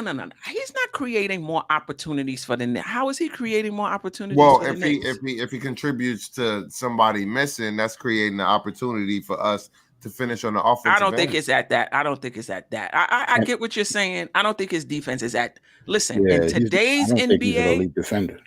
Right. Well, that's a whole other question. I think Quickly is our best perimeter defender, but he can't play that because of his body size. He can't play most 2s, and he definitely can't play 3s. Listen, back in the 80s and the 90s, you could have a defensive specialist in the lineup who wasn't giving you anything offensively. In today's NBA, you can't have that.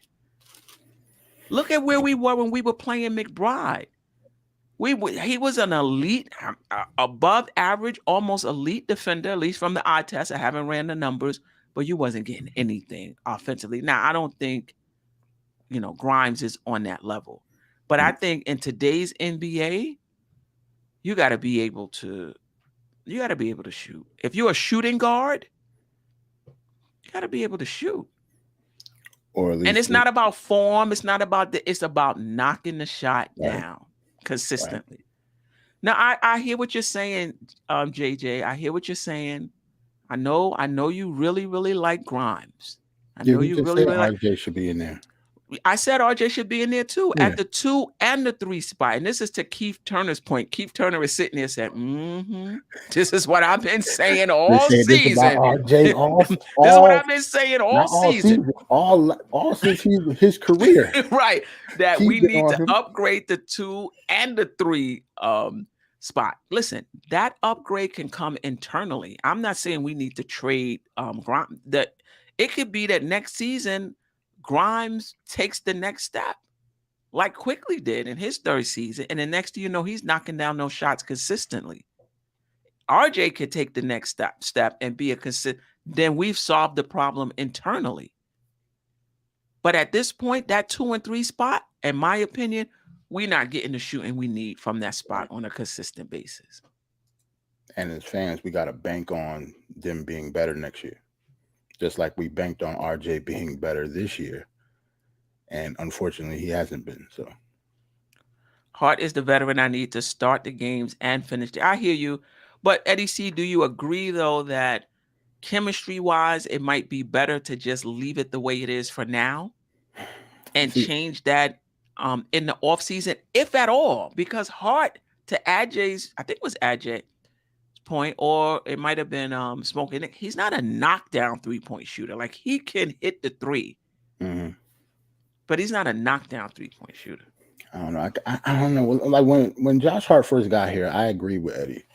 But now that I know that Tibbs not going to do it, it's kind of hard for me to agree that he should start. Maybe, see, to me, only reason he'll start is if, like, in the playoffs and Grimes is struggling badly.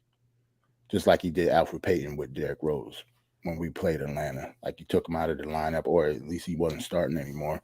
Grimes will have to, like, not collapse, but he would have to struggle for him to change something. We talking about Tibbs, not us. Like, if it was me, Josh Hart probably would have started as soon as he got on the team.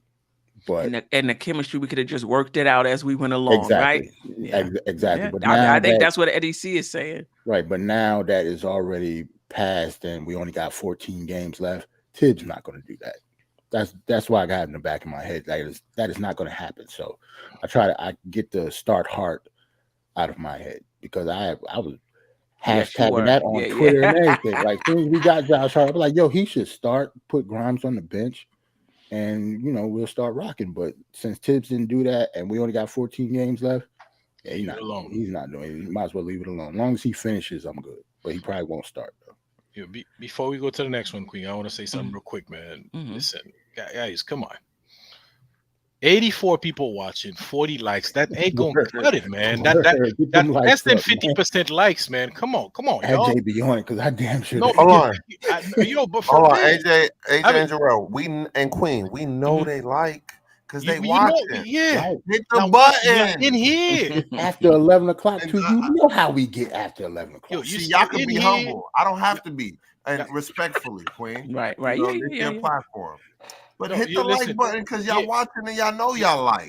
Not only Smoking Nick, not only they're watching, but the chat is on fire. Like, they in here participate, man. Man, hit that like button, man. Come on. Yeah, we need engagement to be here. Hit the like, share, subscribe, comment, all that good stuff. But man, I want to see this thing. Yeah, I'm watching it right now. It's going boom, boom, boom, boom. Come on, let's go. All y'all in y'all pajamas. Oh man, right. Talking about the Knicks. Hit the likes. Press them, then they'll just be, you know. Right, that's true. I had to open it and like it myself. Yeah, that's what I'm saying. I do. I did it. Well. You got to. Right. Yeah, them get them.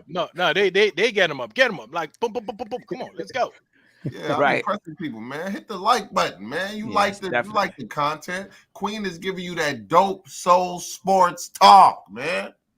Hey, yo, I didn't even see the comment. Pudge said he think Grimes go forward. Right, so this is what I wanted to say. This is what I wanted to say. The way he came out in that second half against Sacramento, to JJ's point, and JJ, I'm not down on Grimes. I think Grimes is going to be really, really good. Yeah, like, I think his ceiling is going to be higher than we thought, right?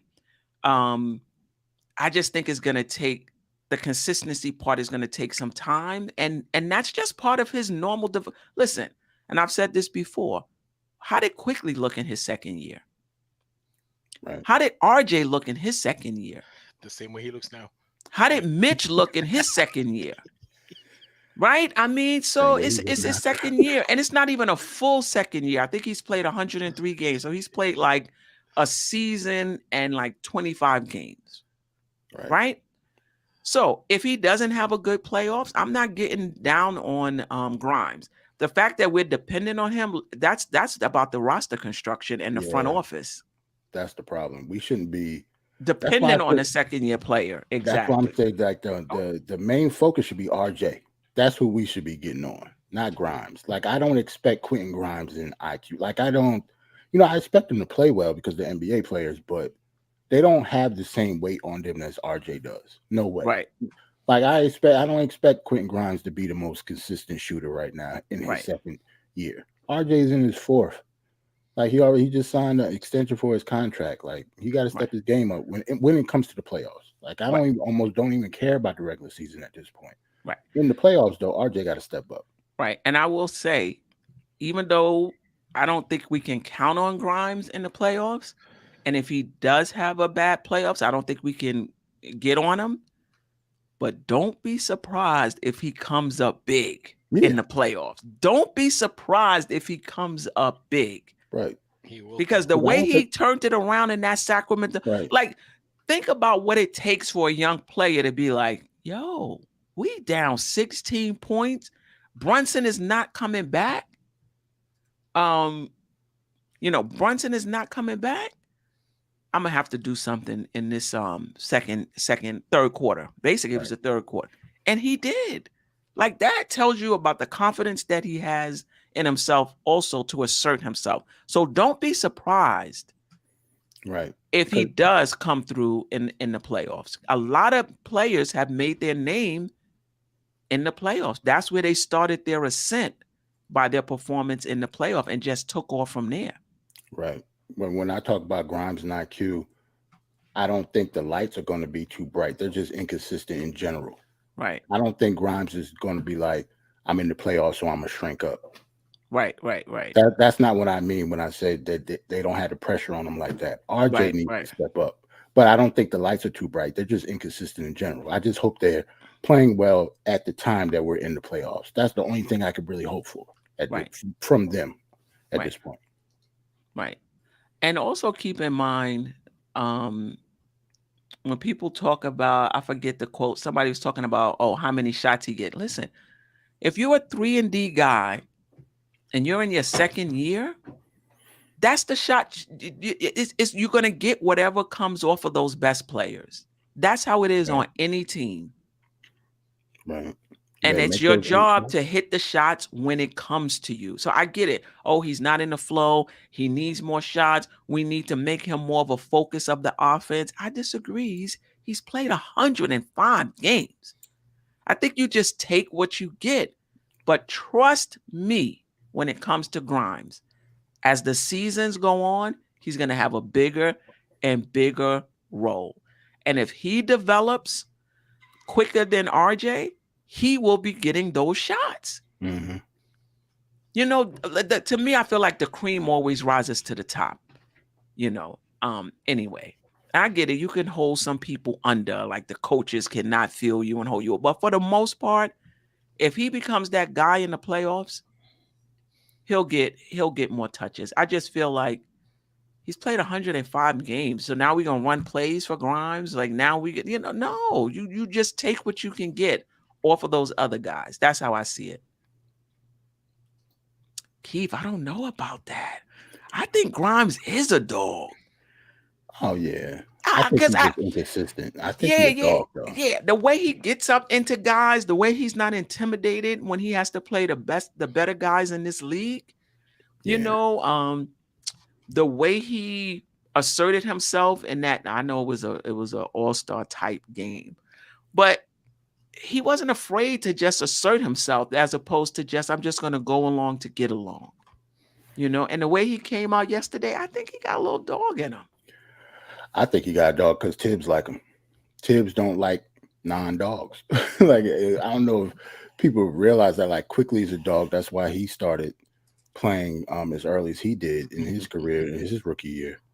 He's a dog. He's just still a pup. Yeah, that's what I get. Like, him and IQ, like, they're all dogs. They're just not consistent enough to be big dogs yet, if that makes sense. Right. Shout out to Ally Wise. We don't need Grimes volume.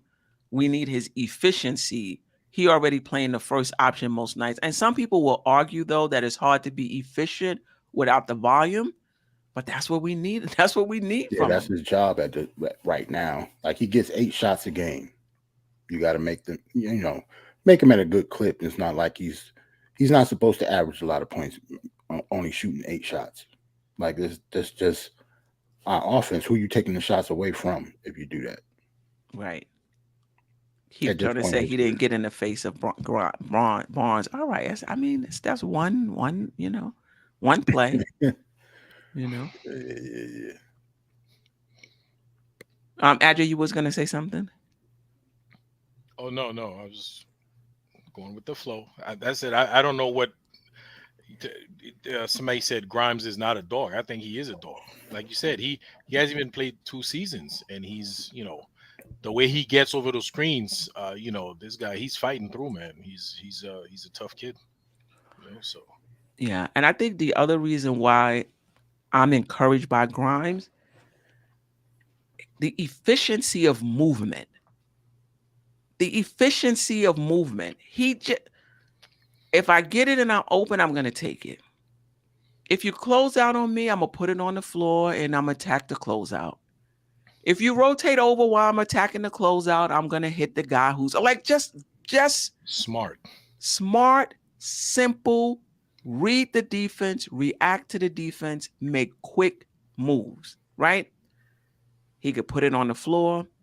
You know, I'm hoping next season we'll see that mid-range, you know, pulling up from the mid-range. We already know, you know, you saw that pass he dumped off to Mitch back, you know, I mean, we already know about his playmaking skills. As time goes on, he's gonna get more and more opportunity. I'm really, really high on him.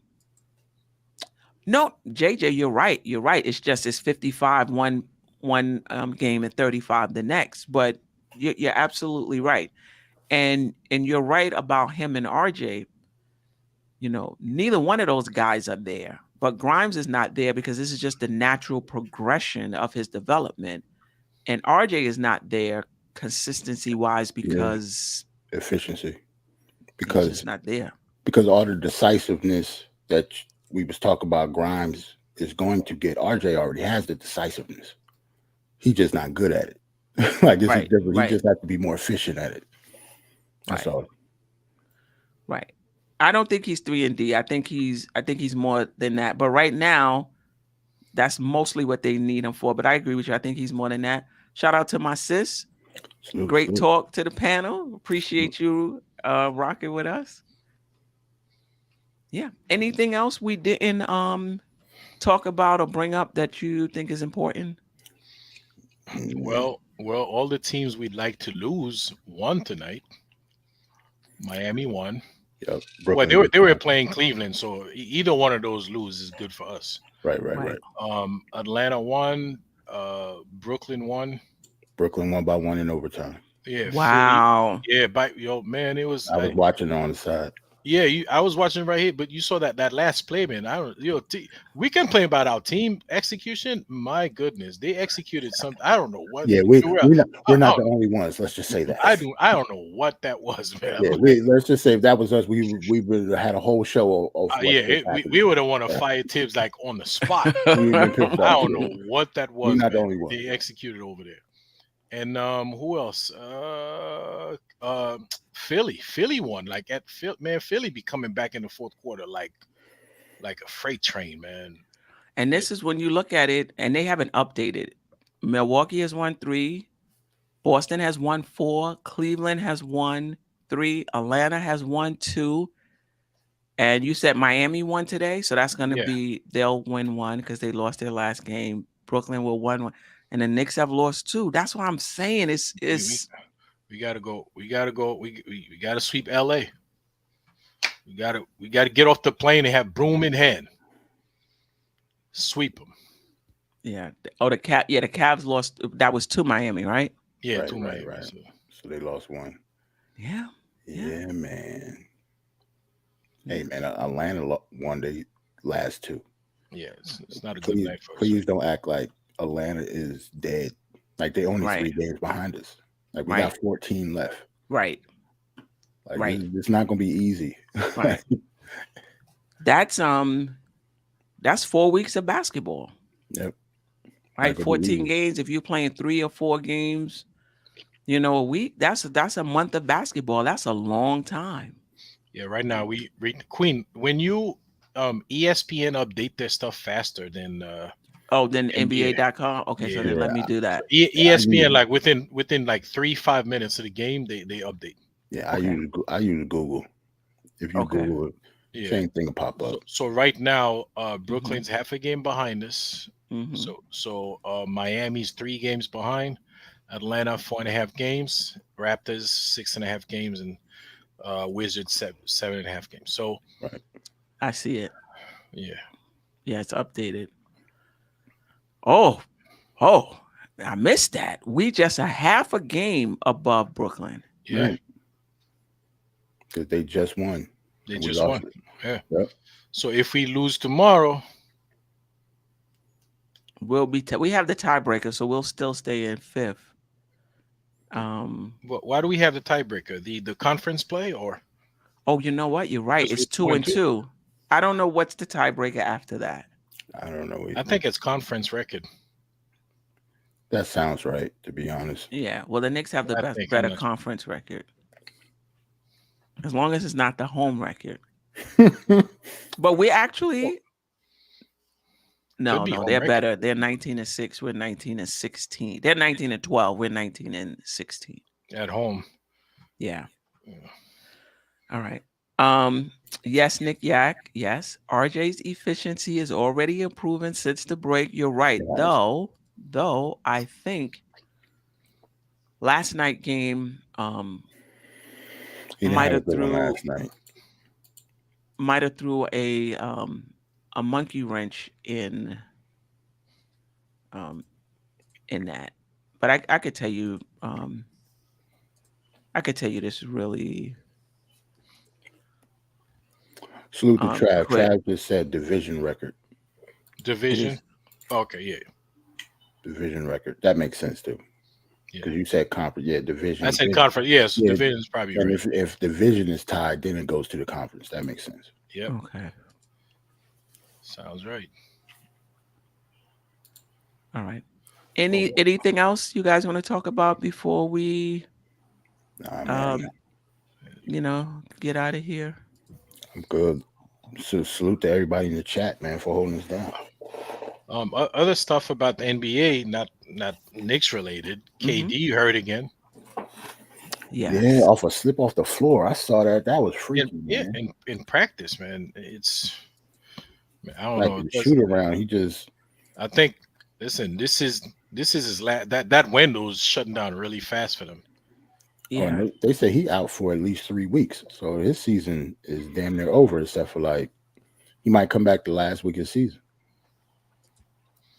Right. I think it's the changing of the guard, and these names that we like to throw around that used to be big and bad, they ain't as big and bad because they're getting old and fragile, which is, Father Time is undefeated. So respectfully, but so we got to start shouting out the players that's actually doing a thing and not hoping and wishing for the players that maybe have done a thing. I get it. Reputation is everything. So people going to hold you to that.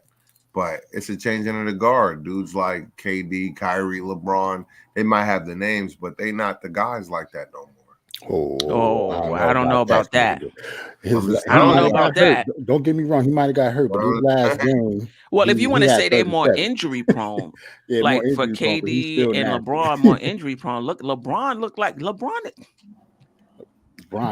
is better than anybody on our team. Come on now. He might be better, but his points ain't impacting winning like he used to. Yeah, but you gotta have a team. Like everybody thinks that because you're the best player on the team, you're supposed to drag any old type of team across. He used to when he had Zydrunas and in Cleveland, he was able to do it, and I get that he. But the NBA was different then. There's more parity in the NBA now. More teams have better players than back then. So I think it's different. I ain't taking nothing away from LeBron, KD. Now, if you want to talk about the injuries, that's facts. Yeah, KD keep getting injured, but his last game he had almost 40 in 40 minutes. So he's still unguardable. Even at his old age, he just get hurt all the time. Like he got hurt from like the dotted line tripped him up, Steph.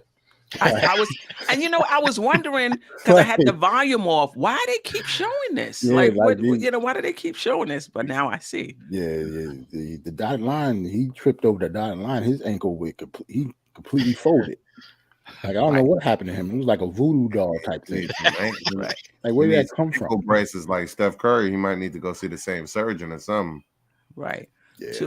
I forgot who it was in the chat. Maybe it was Nick Yak talking about RJ Barrett. Since the All-Star break, 20.3 points per game on 16.5 shots, shooting it's going back down. It was a little higher. He's shooting 44.7. Well, that's Sacramento King. I think everybody. 44.7% from the field, only 31% from three. Yeah, it's all about shooting with RJ. Yeah, 72% from the free throw line. Rebounds at 5, assists at, I mean, that's his normal. 5 points, 3 assists. That's the normal. It's just a shooting with RJ. It's a shooting with everybody on this team, to be honest. What do we think about that? So this is the time this is free time, or this is the after party, so to speak.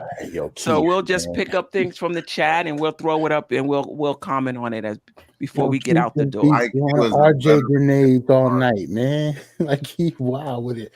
No, I'm not putting IQ as a. I can't even finish it. I don't know. Well, he's playing better this season. He's obviously a better defender than RJ, and by far too. IQ is one of the most underrated defenders in the entire NBA. Yep. Like he might be a top 5 defensive guard. I mean, is he? Like I haven't looked at the numbers, but just by the eye test, he is ridiculous on defense. He's by far our best defender. RJ's defense is like that's Fournier type of stuff. We're talking bad. It got worse. I don't know. We're talking about Evan Fournier kind of defense with RJ this season.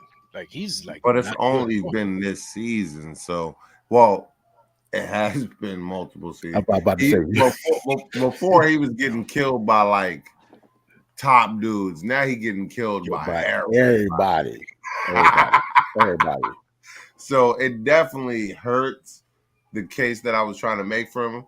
But I think next year, if he's still on the team after June 1st, that he'll come in more in shape, and it might not like super increase his lateral quickness, but his attention to detail just needs to go up ever so slightly. You know what I mean? Like, I get you, because some of the defense stuff is I get, because Steph said this before too. It's his lateral quickness, but a lot of times it just bad defense. A lot of times RJ be sleep. Yeah, he just don't. He do look a little sleepy anyway. Yeah, remember Sleepy Floyd? Right. RJ remind me. RJ is Sleepy Floyd. He remind me of Sleepy Floyd. I definitely get that reference. I'm old Steph, so I know who Sleepy Floyd is. Yeah, RJ be sleep, man. Guys, it's the sleepiest player in the NBA is, I want to say, oh my God, I can't remember now. Was it Eric Snow? Eric Snow was a little sleepy. Yeah, he was. Because Eric Snow, like he walks with his eyes closed, man. It's like, dude, right. You couldn't speed him up for nothing. Like, he's always slow. Always he slow. Doesn't cover the players. RJ had to cover, but he was effective, but he was slow. The problem with that is RJ don't cover the players he got to cover though. But I do get that though. Just like I was saying, IQ is the best defender, but obviously you're gonna put Grimes on your best wing offensive person on the other team, not IQ, just because of the stature. He's just the best defender that we have, period. Just like what he does on defense. It's really, really hard to lose IQ. Like he's always engaged. Like he always got hands up. Feet's always moving. He's always fighting through screens. He don't take plays off that much. Right. Let's not forget Tony Snell, since we talk about slow play. Tony Snell is definitely a Sleepy Floyd Jr. Yeah. Well, I was just saying, just in terms of his eyes. Yeah, his eyes. Sleepy Floyd had the eyes. Tony Snell has the eyes. He has the eyes and the mannerism. Like he really he's Snail. Like Snail should have been spelled like Snail. Like this is a good one too. Tracy McGrady was definitely sleepy eyed, yo. He was definitely sleepy eyed, like nasty sleepy eyed dude. But he was young T Mac. Yeah. I will say that about the RJ and IQ in terms of defense, you could say that Quickly is better defending his position than RJ is at defending his. Good. That's a good way of putting it. Yes. That's great. Yeah, for sure. Yeah. But they shouldn't be guarding the same. Right. RJ definitely has his moments when he can defend. He has to stay engaged. He just falls asleep a little too much, Guys. And he needs to lose a little bit more weight, because his lateral quickness he already not that fast. He didn't come in that fast. So he think he putting on strength, but you making yourself just a little bit slower, and we need that speed because now he's getting beat by everybody when before he was just getting beat by occasional, players. And so, you don't want to see the spark happen. Sometimes you want to see it happen more than seldom, I would suspect, So not defending RJ, but could it be that's because he's playing out of position? He's not a small forward. What position is he supposed to play? I think he is. He ain't no shooting guard. He can't guard no two for real. The operative word being shooting. Yeah. He's a slasher. Traditionally, slashers are small forwards. Yeah, but most small forwards in the league are much. And he's 6'7", bro. Like it's not like he's 6'4". He's 6'7". He's a small forward. The only reason I wouldn't use that as an excuse because he couldn't guard either at this point.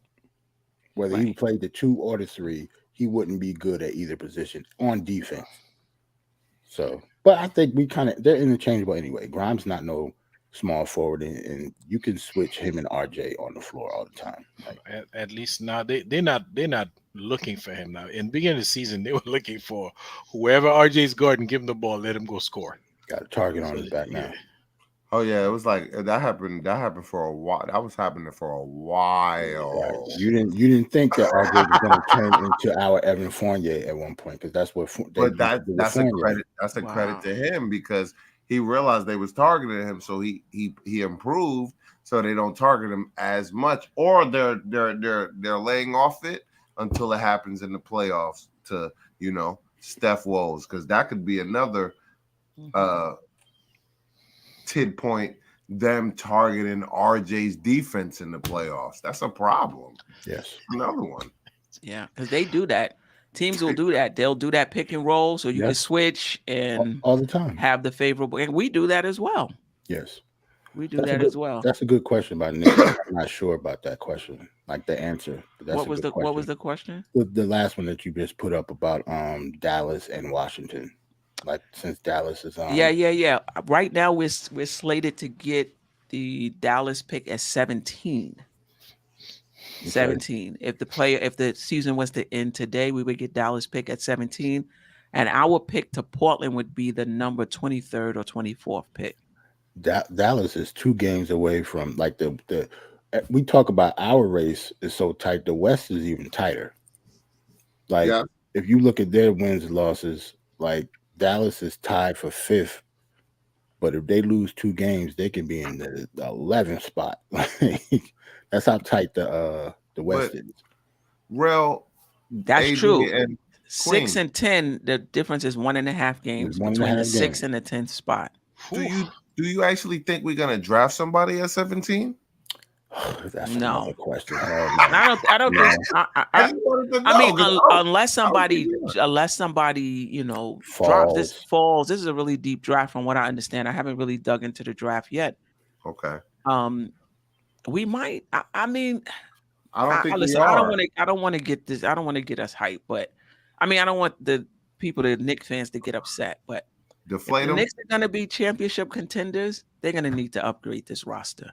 This rotation, this 9-man rotation right here, when the Knicks become championship contenders, maybe 4 players from in this rotation will be in the championship contending rotation. We gotta let them go. Hold on. Now you piquing my interest. Now you said we in the after hours now. So now everything after 11 o'clock free game. You know how you go to the baby shower and then it turns into a card game after a while.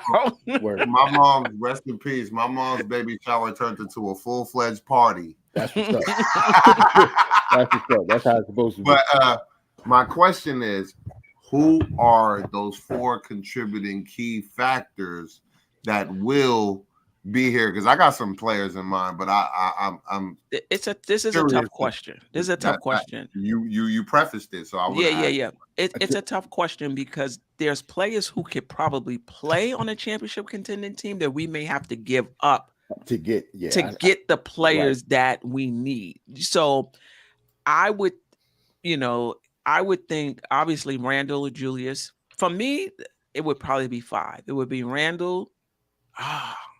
Maybe 6, maybe maybe 7 or 8. Way too much if you're doing 6, Steph. So that means that's the future point. Then, if it's 6, we only go 9. All right. I was gonna say, okay. Initially, I was gonna say Randall, Brunson, IQ, and Grimes. However, Hart got to be on that. Got to be on that team, and I think Mitch got to. Mitch don't have to be on a championship contending team. All right. Nah, not have to, no. For me, is Randall, Brunson, Josh Hart. That might be it. Anybody else? Who you got, Terrell? Who you got? You got Randall, Brunson, of course. Those are the best 2 players. Josh Hart, just because he just got here, Tibbs love him. And you have to have a player like that on a championship team. You have to. You have to. Other than that, everybody else is not expendable, but they can be replaced with other players. You would keep. I'd keep IQ. No, it's not about who I would keep though, Ajay. It's about the championship. So I like IQ enough to keep him, but in order to get the player that we want to get, he might have to go. If that makes sense. Like in a package or something, if we're doing a trade, because these people are going to have to be traded for. Right. And people think people are going to be like, all right, I'm going to give you, AD for a package around McBride. You're going to have to give to get. Like we're going to have to give up IQ in order to get somebody better. Yeah, that's not like he's going to have to be sacrificed, if that makes sense. Him or Grimes. Or if we can get away with just giving away. If we can get away with trading RJ, yeah. But anyway, what will RJ get you right now? A package. You would have to put like draft picks in it. Yeah, it would have to be a package. Or all of them will have to go in the same deal. It can't just be RJ. But just imagine if RJ has a good playoffs, right? Hypothetically. Yes, it changes things. It changes his stock can go up, right? It will change the whole narrative about him, because what it would do is make him seem like a big moment player instead of like a regular season player. How many, like they talk about Jimmy Butler in this type of, he's not a regular season player, he's a playoff player, right? These are the type of narratives that get created when you show up in particular moments. You feel what I'm saying? Right. Yeah, I agree with that. It's the truth. Like I don't create the narratives, I just follow them. Right.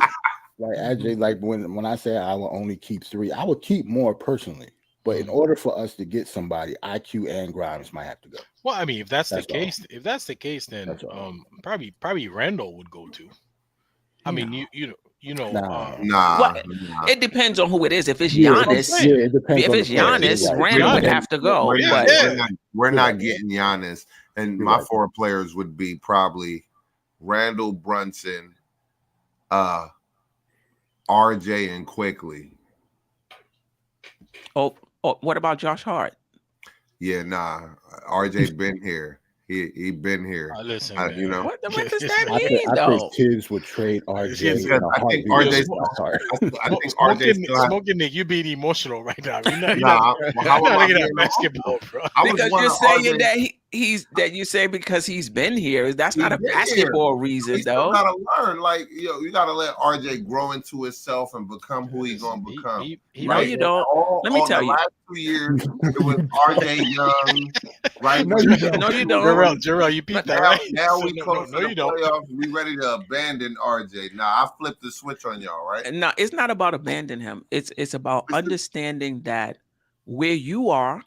Yeah. And where the team is in their journey to win a championship, and where a particular player is. So I understand. Sometimes you trade off a player not because you don't think they're going to be good, but they're not going to be good in the timeline that you need them to be good. Exactly. And that's why you have to move off of them. And sometimes you move off of them because they don't fit what you're trying to do, or you have too many of those type of players, so there's different reasons why you would move on. from players, but I'm not going to keep RJ just because he's been here and he needs to grow. Shit, they No, all been here. They all need to grow. That's not what I meant. That he's been here and he's go. I mean that like a lot of people put these expectations that he shouldn't even have had on him, right? And this is why I pushed back in the first place, because people tried to make him the face because he was drafted where he was drafted and he didn't deserve those expectations. Now that we actually got solid players around RJ, let RJ mature and grow. This is why I left RJ alone all year. I left him alone because he's actually learning how to play winning basketball at this particular time. We actually got dudes that's going to show up consistently almost every night and do something. So I'm not making an excuse for RJ, right? But his position, then he got put in a position he wasn't ready for.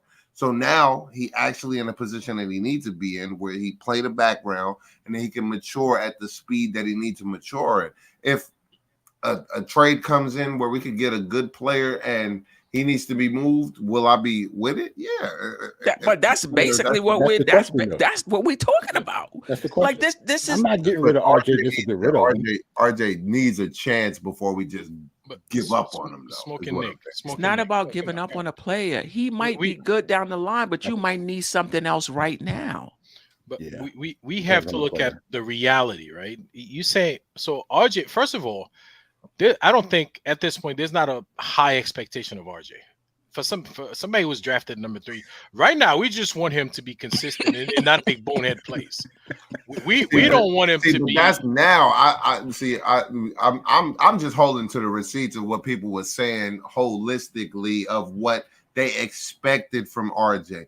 Now we're down on him, but holistically, the past 3 seasons, people was up on RJ. Now that we got Brunson, we just turned our backs on him because he's the weakest link. Because I don't think it was because of Brunson, though. I think it was because of RJ's play himself. Even if Brunson wasn't here, played like this, though. No, I just think it's okay. It's true. It's true. That ain't year 4. Okay, in year 4, you expect something a little different in year 4. Yeah, I would hope. Right. That was what I kept telling people. It's like, yo, he been playing inconsistent like this. He been hot and cold. He been getting blocked at the rim. He been a bad defender. No, but he's the face of our team. This is what I used to have to go through, and people would drive me crazy, right? And now you are right. I blame Fizdale. Right? You blame Fizdale for what? Because remember when he left, he said, "Yo, RJ's gonna be great." Yo, he said that kid is a stud. He also said he was going to get Emmanuel Mudiay, right? Man, don't nobody give him right. Y'all fell for the hype, right? And I'm not saying, has RJ improved? Yes.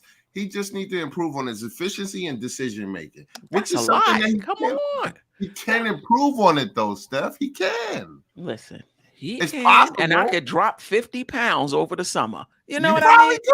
Is it not possible? Is it not possible? It's possible. You know what I mean? That's tough, bro. Listen, I'm not gonna say who RJ Barrett can't ever be. Right. Because he can turn the corner next season, just like Randall turned the corner from last season, right? He can do the same. Guys, I'm just saying for right now, what I'm seeing right now, I'm okay if they move off of RJ Barrett. Right. I'm okay.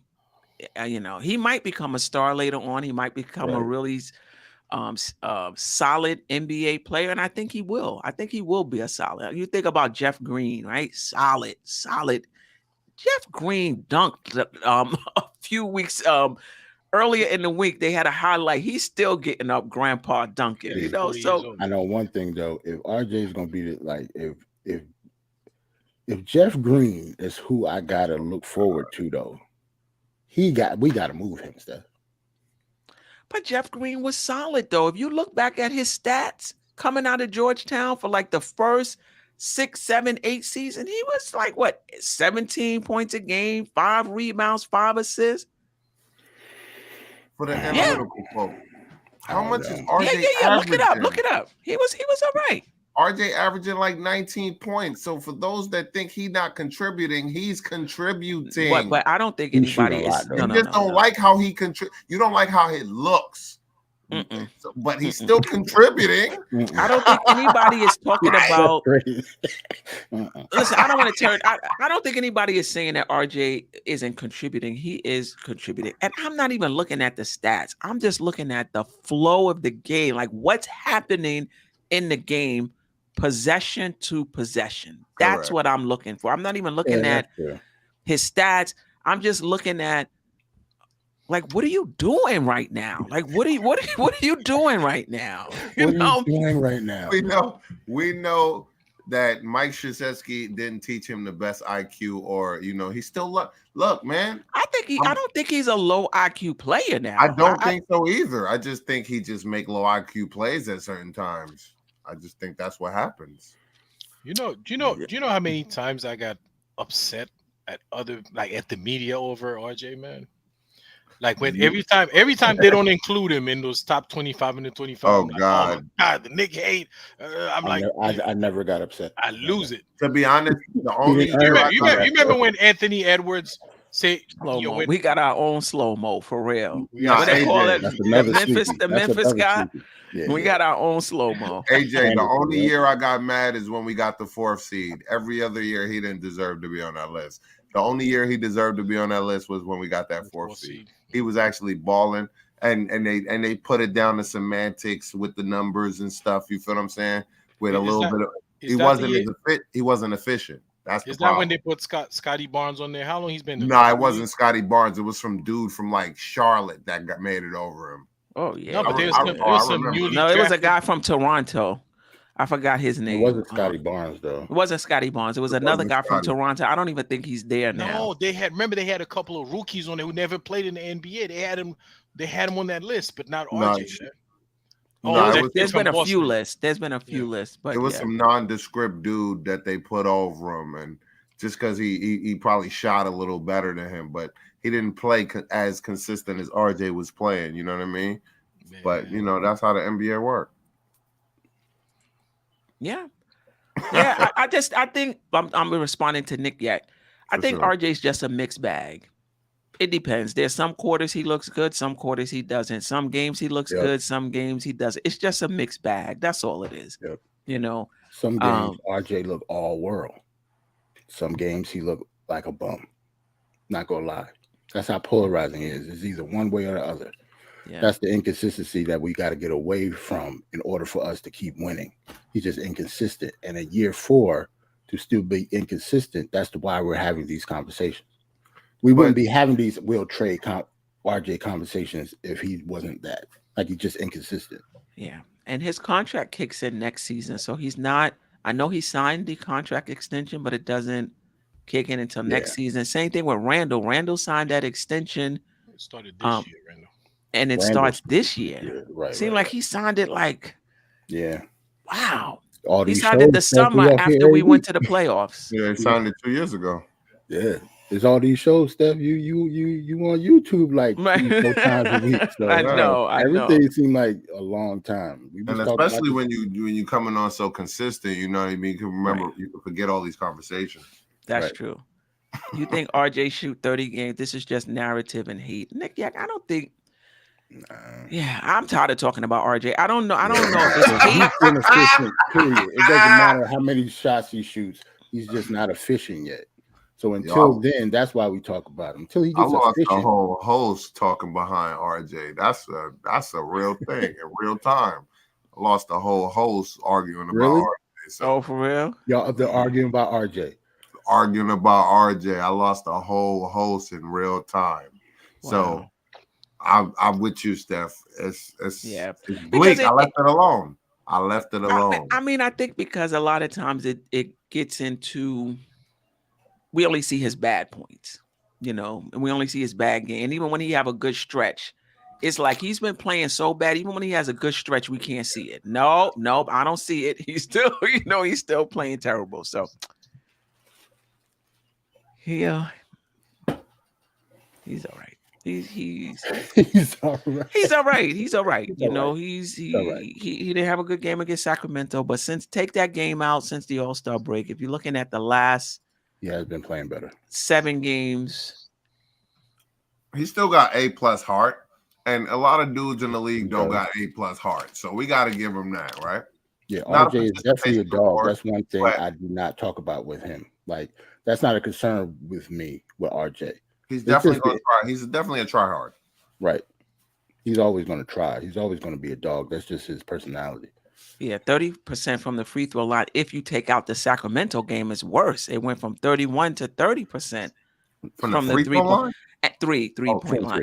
And that's what we need going into the playoffs. I'm in playoff mode already. I'm like, that's what we need. We need these kids. We need him to hit, threes. We need him to help us win these last couple games before we get into playoff mode. Though, you're right. The team. Let me reel that back. You're right. We gotta finish strong. The team that's has what games. I'm worried about. Finishing strong, so we have the momentum to pendulum us towards what our goals and our aspirations are. Right. I want to say one thing real quick. The whole team, the team as a whole, they have to improve their free throws. I don't understand why we shoot free throws so terribly. See, that's something I wish I can blame Tibbs on and can't. Like, you know what I'm saying? I can't blame Tibbs for that. How the hell do you improve whole team free throw shooting? Let's blame Tibbs anyway. Maybe when they're about to shoot the free throws, like bend your knees. Yeah, right. Do something. Tibbs got to yell at him or something. That's bitterness talk, man. Since the All-Star break, we're shooting 71% from the free throw line. Wow. Oh God. We're the worst, aren't we? As a team, that's crazy. We have to be the. No, we are one of the worst free throw shooting teams. I don't know. I think it's because they put so much effort on offense and defense when they finally, are relieved or get a relief and get a free throw. It's just like, oh, finally I got one. So it's a little lackadaisicalness shooting. I think it's because we don't shoot good. Period. So we're 23rd in the league, 76.4%. Right. If we don't shoot anything else, good 7 either. teams worse than us. Wow. No. 7 teams. Yes, 7 teams worse than us. Yeah, like we don't shoot good. Period. So I don't expect us to shoot good from the free throw line. We don't shoot in any other area very well anyway. So kind of translate. Like good shooting teams, I would guess, shoot free throws well because they have good shooters. B-Baller for real said you can blame Tibbs. The minutes they play, the Knicks are playing regular minutes now. Yeah. I mean, other than that double overtime game against Boston where everybody played a lot of minutes, the Knicks minutes aren't up. Yeah, like Randall and RJ, I don't even know they're top 10 in minutes in the league right now. Especially if I'll check, but I don't think so. They did look tired against Charlotte though, for some reason. Well, I think fatigue. I think fatigue was a factor, but I mean overall, all season, right? That's why we shooting poor at the free throw line. Like, no, I'm not blaming the fatigue off the free throws. I'm saying they just did look a little sluggish in that game and yesterday's game. The shots was just off just a little bit and a hint. You know what I mean? Like, it was off a lot. Like, yeah. All right. Anything else? Yeah. We're gonna go 2-0 in LA. That's what's up, AJ. Hey, listen. Let me see. I like that. 2-0, baby. Love that energy. Especially Brooklyn won tonight, so we got to create that separation. Let's go. I think we should we better because both of those teams beat us already, so we need our get back. Right. Listen, it's gonna be 5-1-4 every time because they got Russell Westbrook. I'm looking at minutes now. Randall is the highest, obviously, is 36, and he less too because he used to play more. That's what I'm saying. He's not even in the top 10. He's top 15 though. He's like 13 right now, tied for 13. And then Brunson is like 31st, and then RJ after that is tied for 38. Right. So yeah, that's what I'm saying. I don't think the minutes is that. And it was we had some overtime games, so that's going to skew the numbers. Yeah, and then we had times when we had some injuries, so we had to play guys 1 minute. Right. So, Keith Turner for next season, it's Brunson, Randall, and then Barrett in terms of salary. Randall is at 26.3. Excuse me. Brunson is at 26.3. Randall is at 25.6. And RJ Barrett is at 23.8 in terms of salary. That just pissed me off even more when people was talking about Brunson being overpaid. That's crazy. When we first got him. Holla, I'm guilty. I thought he got overpaid too, but his contract actually descends too. Like he's going to be making less money as he gets older. That is a very, very good contract, man. People just like to overreact. And they're going to take care of him too. They're going to resign him. And you're right, because in the second year, which is 2 years from now, 24-25, Julius Randle is at 27.5. Barrett is at 25.7, and Brunson is third at 24.9. Yeah, like because his contract is descending. He's severely underpaid, and to be honest, Randall's underpaid too. Yeah. Oh yeah. Well, let's hold out on who's underpaid until we get to the playoffs. Until we get to the playoffs. All the time. Now we got to hold off, Queen. Yeah, I take all that back. We talk about money though. Now we talk about money now. Smoking. I just feel like I remember we're a different team, so I'm not saying we're the same team we were 2 years ago, but we was riding such a high coming off that 10-game winning streak. And we went into the playoffs, and it was just a totally different experience, vibe, energy. The playoffs is just different. It's just different. I mean, I think that was part of it. But players didn't show up either. It's going to be different this time, Queen, because we had the winning streak like not right before the playoffs. We got like a big 14-game cushion in between that, right? So that'll get us on track. It was right after the trade deadline. As soon as we got Rose, we went on a run. Right. Yep. Right. So because the playoffs are so different, I'm just waiting before I talk about IQ, before I talk about Ram, before I even talk more about Brunson, even though we've seen him ball out in the playoffs. I want to see them again. This is where we could talk about who's a star, who's not a star, and blah. We should max this person now, but the playoffs is going to answer all of those questions. Yep. I'm really not worried. Like a lot of people are worried about Randall because of the last playoff series. I don't even think it was his fault that we lost that playoff series. When you're getting doubled and tripled? Yeah, like I don't expect him to.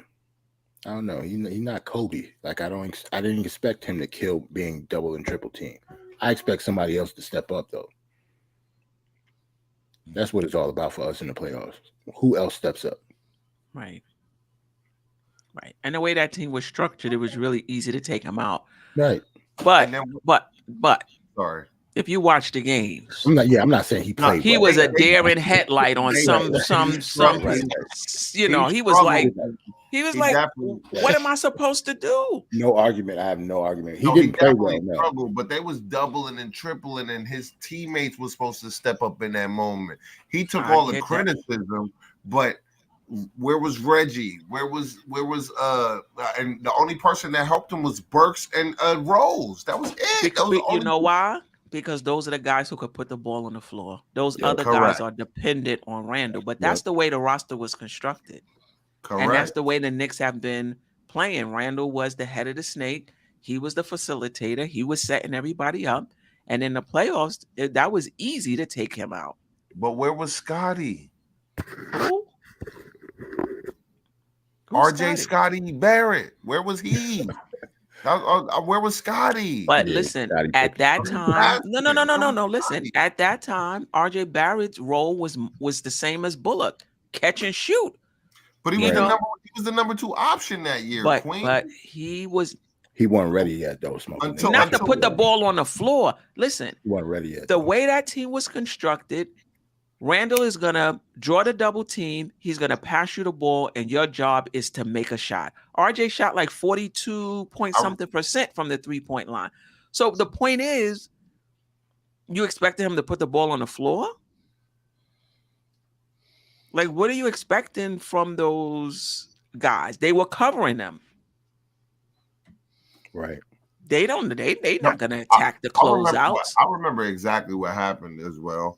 Like the team was definitely constructed weird, and Alfred wasn't like the weakest link because his offense was a problem, but defensively he was definitely a factor. You see, when they switched to Rose, it was easier to penetrate, and what I would say, like, you know, penetrate our the paint and stuff like that. So it changed the dynamic of what we were doing, you know, because they didn't just take him out the lineup, they completely benched him, period. So it changed the dynamic of what actually even got us there, is what I'm saying. So I agree. Yeah, I get that it wasn't working, but like playing Frank at that last moment in that first game, I thought that was slow. I thought that was a bad choice by Tibbs. Yeah, that's what I'm saying. You don't even let his knees warm up, but you want him to make a critical stop at the end of the game. I remember that play too. I thought that was very careless and just, you know, idiotic in my opinion. But you know what? But you say that, but during the season, people were calling, especially on the NBK, for Frank to come in for a spot duty. Oh, why he didn't put Frank on him for that possession? He could at least bothered him with his left, so he's not gonna be able to win. Some fans are gonna be like, I thought he should have played, and instead of putting Reggie on him, you should have had. So Frank got 6 fouls. You put Frank on him, and you tell Frank you guard him, and you can utilize all 6 fouls. You don't put him in the last moment of the game. And you know what I mean? And then I hear what you're saying, but the point I'm trying to make is that's your opinion. There was other fans who were saying this is what we was asking for all season, for you to put Frank in for spot duties. Just because something doesn't work out doesn't mean it was the wrong decision. And just because something works out doesn't mean it was the right decision. You know, but I hear what you're saying from your point of view. I agree. Don't even bring him in. You know, I agree. No, it's fair. It's fair. Right. But there was other people all season. Oh, I don't know why we don't bring. We should have brought Frank in just for that moment. Just for that moment, we should have brought Frank in. I'm like, really? We should have switched our defense up completely and just tried to trap Trey or something. I don't know. Yes. Nobody. Well, I wasn't trying to go. I wasn't trying to go into the intricacies. Now y'all pulling off wounds and scars. I don't know who Tibbs thought that Trey was just gonna be stuck 1-on-1 in the playoffs and he wasn't supposed to go off. Like. But listen, at that time, Frank Ntilikina was supposed to be that guy, right? So, or not that guy is like a player, is like defensively somebody that we believed in, right? So at least you think to yourself, like, let me put him on there and then at least waste those 6 fouls. You feel what I'm saying? Listen, ain't no surprises. Ain't no surprises in the NBA. This is the bottom line is. They had Trae Young and we didn't. Right. It wasn't much you was going to be able to do with Trae Young. And let me tell you something. Once he got a step on you, it's a wrap. All of the pick and roll options was open to him. He was going to do the floater. If you took the floater away, he was going to throw it to Capella. If you took Capella away, he was going to throw it to one of the wings. Like once he got past you and you was in rotation, every option on that pick and roll was open to him, and he can execute every one of them. He was in the zone. He was like at that time, he was just in the zone. You couldn't play Trae Young 1-on-1 like that. And on the other end, they crowded Randall, the head of the snake.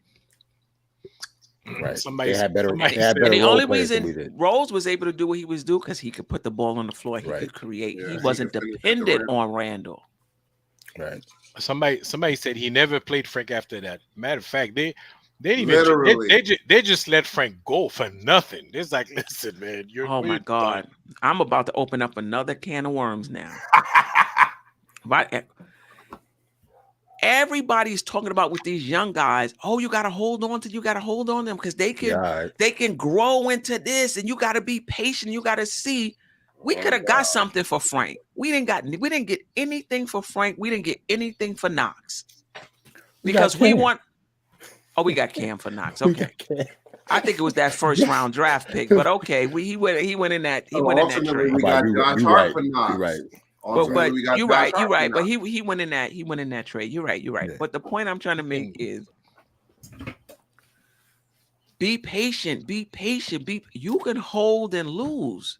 You can hold and lose an asset that you could have turned into something else. Right. It's the same thing we keep on talking about Obi. It's not like we don't like Obi. We haven't talked about Obi all show. We've been up here for over 2.5 hours. There's a reason why we haven't said his name until just now. It's not because we don't like him as a player. At this point, we need to get something for Obi. He's not going to be here that much longer. Like it's time for him to get paid. And with Randall playing like he's playing, we're not going to pay Obi. We're going to have to trade him. Jarrell, we doubt. didn't talk about him because we forgot he's on the team. Right.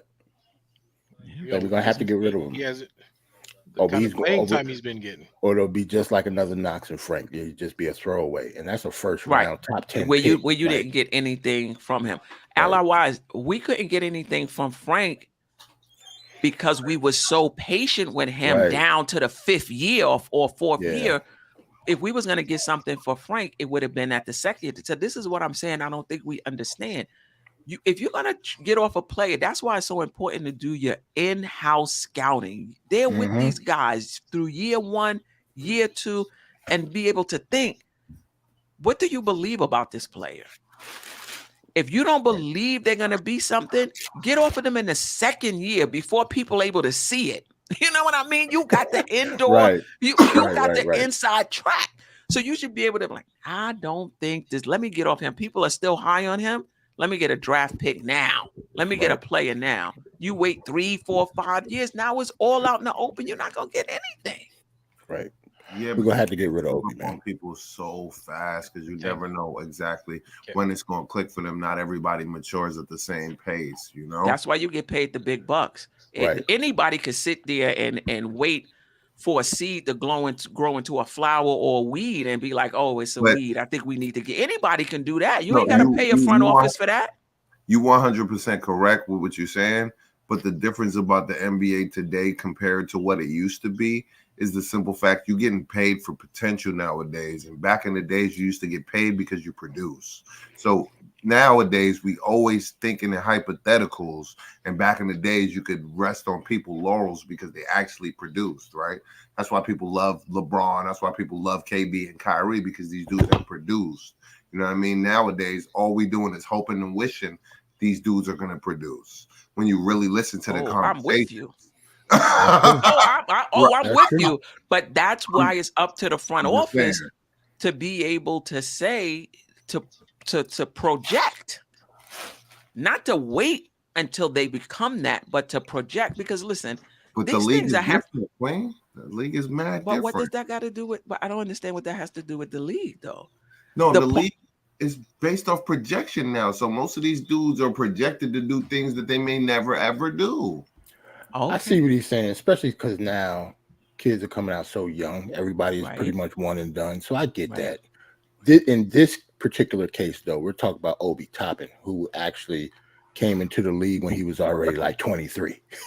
So, like, what are we waiting for with Obi now at this point?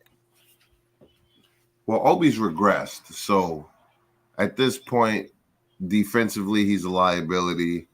He got a good corner. He can hit the three, you know what I mean? And he's a good, like, crowd favorite. So he brings a little bit of something. But as far as, like, championship basketball, Obi is a piece that I would move no problem, to be honest. Right. Smoking Nick, everything you just said about Obi applies to RJ Barrett. Everything you just said right now about Obi applies to that he's a crowd favorite? Crowd favorite. I'm not sure. He regressed. His defense is no good. He could hit the three. His defense is definitely regressed. You're right. So you're right. Yeah, so I told you I've been laying off of RJ, so that's the only reason. That's the only reason. I love Art. I told you I killed RJ for 2 years straight, right? So I'm laying off of RJ because I don't want to seem like I'm not a hater, right? I just was calling what I saw, and now everybody's seeing it this year. So it's no reason for me to keep still on that. dropping the elbow. Y'all caught up. I've been seeing it. Y'all caught up. Right. Oh, no. I was on that. I'm not saying Early. Yeah. Early. And that's why the panel is getting upset. I guess the point I'm trying to make is whether to be patient with a guy and whether to trade a guy depends on what comes across your desk as a free agent. You have to make those decisions in real time, not in a vacuum. Because if you're making it in a vacuum, sure. If you're not worried about your job, you got a 15-year contract as a front office, you'll sit on everybody and just wait and see, what they become. But that's not what it is in the NBA. You got to make decisions in real time. When this person becomes available. Everybody is like, oh yeah, just be patient. Okay, yeah. Well, you know what? Devin Booker just became available. How patient do you want to be now? You know what I'm saying? Everybody want to be patient when you're not dealing with a real person that came across the desk of a front office. And in terms of Obi, I hope it's not about patience with Obi, because I know you might be complaining about his minutes if you want him to play, but there's no avenue for those minutes at this point. If we have Randall here, Obi is never going to play big minutes. So until people get that through their heads, I don't know where you think the minutes are coming from. As long as Randall's here and playing like he's playing, Obi is not going to play major minutes. He's not going to get over 12 minutes a game. And he shouldn't, because he has an all-star in front of him. Like that's not going to happen. So I could see being patient with him if he was getting minutes. What are we being patient for? What do we expect to see if he's getting limited minutes? Because those minutes aren't going to change anytime soon. You're referring to Ricardo. So let me go there and then I'll come back to. Wait, I gotta make sure I got it, and then I'll come back to Bill so we're in the same place. So you're talking about Ricardo's question? Yeah. Comment. I'm willing to wait on Obi. He's not getting enough playing time, unlike RJ. So that's the difference. But Ricardo, he's not going to get any playing time. So what exactly? And you got to sign him to a contract, to an extension, or he becomes a restricted free agent, not this summer, but next summer. Right. So I think the contract becomes the issue. How much money do you want to pay somebody or extend somebody who's getting 12 minutes a game? And how much does he want to stay on the Knicks? I'm sure he feels like he could be a starter, or he feels like he can contribute in a bigger role. Right.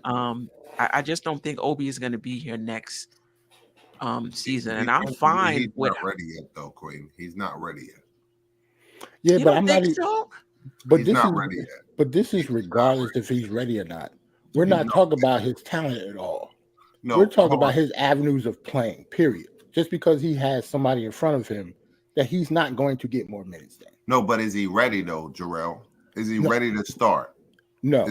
But even if maybe on another team, maybe. Even if he was ready to start, he wouldn't start over Randall though. So regardless, it's still on this team. No. On this team, it's not going to happen, regardless if he was ready or not. Yeah. Just because he has somebody in front of him. The difference between IQ, he doesn't have anybody in front of him to take his minutes away. They got drafted in the same year. It's a reason why he gets minutes and Obi doesn't. Because IQ defends and he produces offensively. Nah, but even if he didn't, who is going to take his minutes away from him? He doesn't have a lot of competition at the. He doesn't have any competition. If IQ didn't defend, McBride would take his minutes. McBride is barely an NBA. Nah. I'm just saying. Not McBride. McBride. Not McBride. I mean, if Quickly didn't defend, Quickly is good because he hits timely threes, the floaters, and he defends his tail off. He does. Most definitely. He does. But as long as if he had a all-star in front of him, he wouldn't get minutes either. I don't care how good he played defense.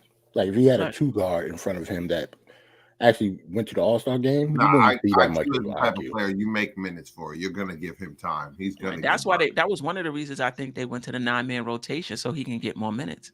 Correct. Yeah. Ricardo, I don't see Obi as a 3. I don't think he has the lateral quickness to defend the 3. And I don't know if he has the small forward skills. I've seen him put the ball on the floor. He dribbles kind of high. I think when you're out there and a small forward, your handle has to be a little tighter. Because I had brought that up to give him more minutes. But yeah, they yelled at me, Ricardo. Like people did not like the OB at the 3 because his lateral quickness in the defense, which I got. Like I understand that. Right. But he might be able to start because there's certain times you see flashes when Obi does some things like he put the ball on, he go to the floor. Now, just because somebody shows a flash doesn't mean they can do it on a consistent basis. Right. But I've seen some flashes, so maybe he can. He could start on like an Orlando team or Houston team or like those young type of teams. Maybe he could start. Right, because on those teams he'd be a vet. And then when he get benched in game 25 because his defense is lackluster, and then they writing articles about him, then we're gonna secretly be like, yo, Obi got benched in Charlotte because he ain't been playing defense. I thought he was a star. Yeah, you think they got the same standards that other teams? We just more magnified. Right, but it could go two ways. He can play really well, and then the narrative will be that he already had this talent. He was just behind, Randall, or he can get exposed. It could go either way. You're not going to know until he gets the opportunity. I've seen it both ways. I've seen players come up, get traded to another team, and just really take off. And I've seen them get traded to another team, and like a fart in a dust storm, they gone. Just like what happened to so and so? He ain't even in the league anymore. Kevin, because we cried about Cam,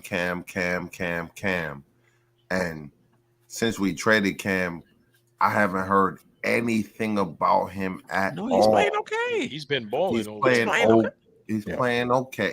Balling is a bitch. He's playing well. Balling is a bitch strong, right?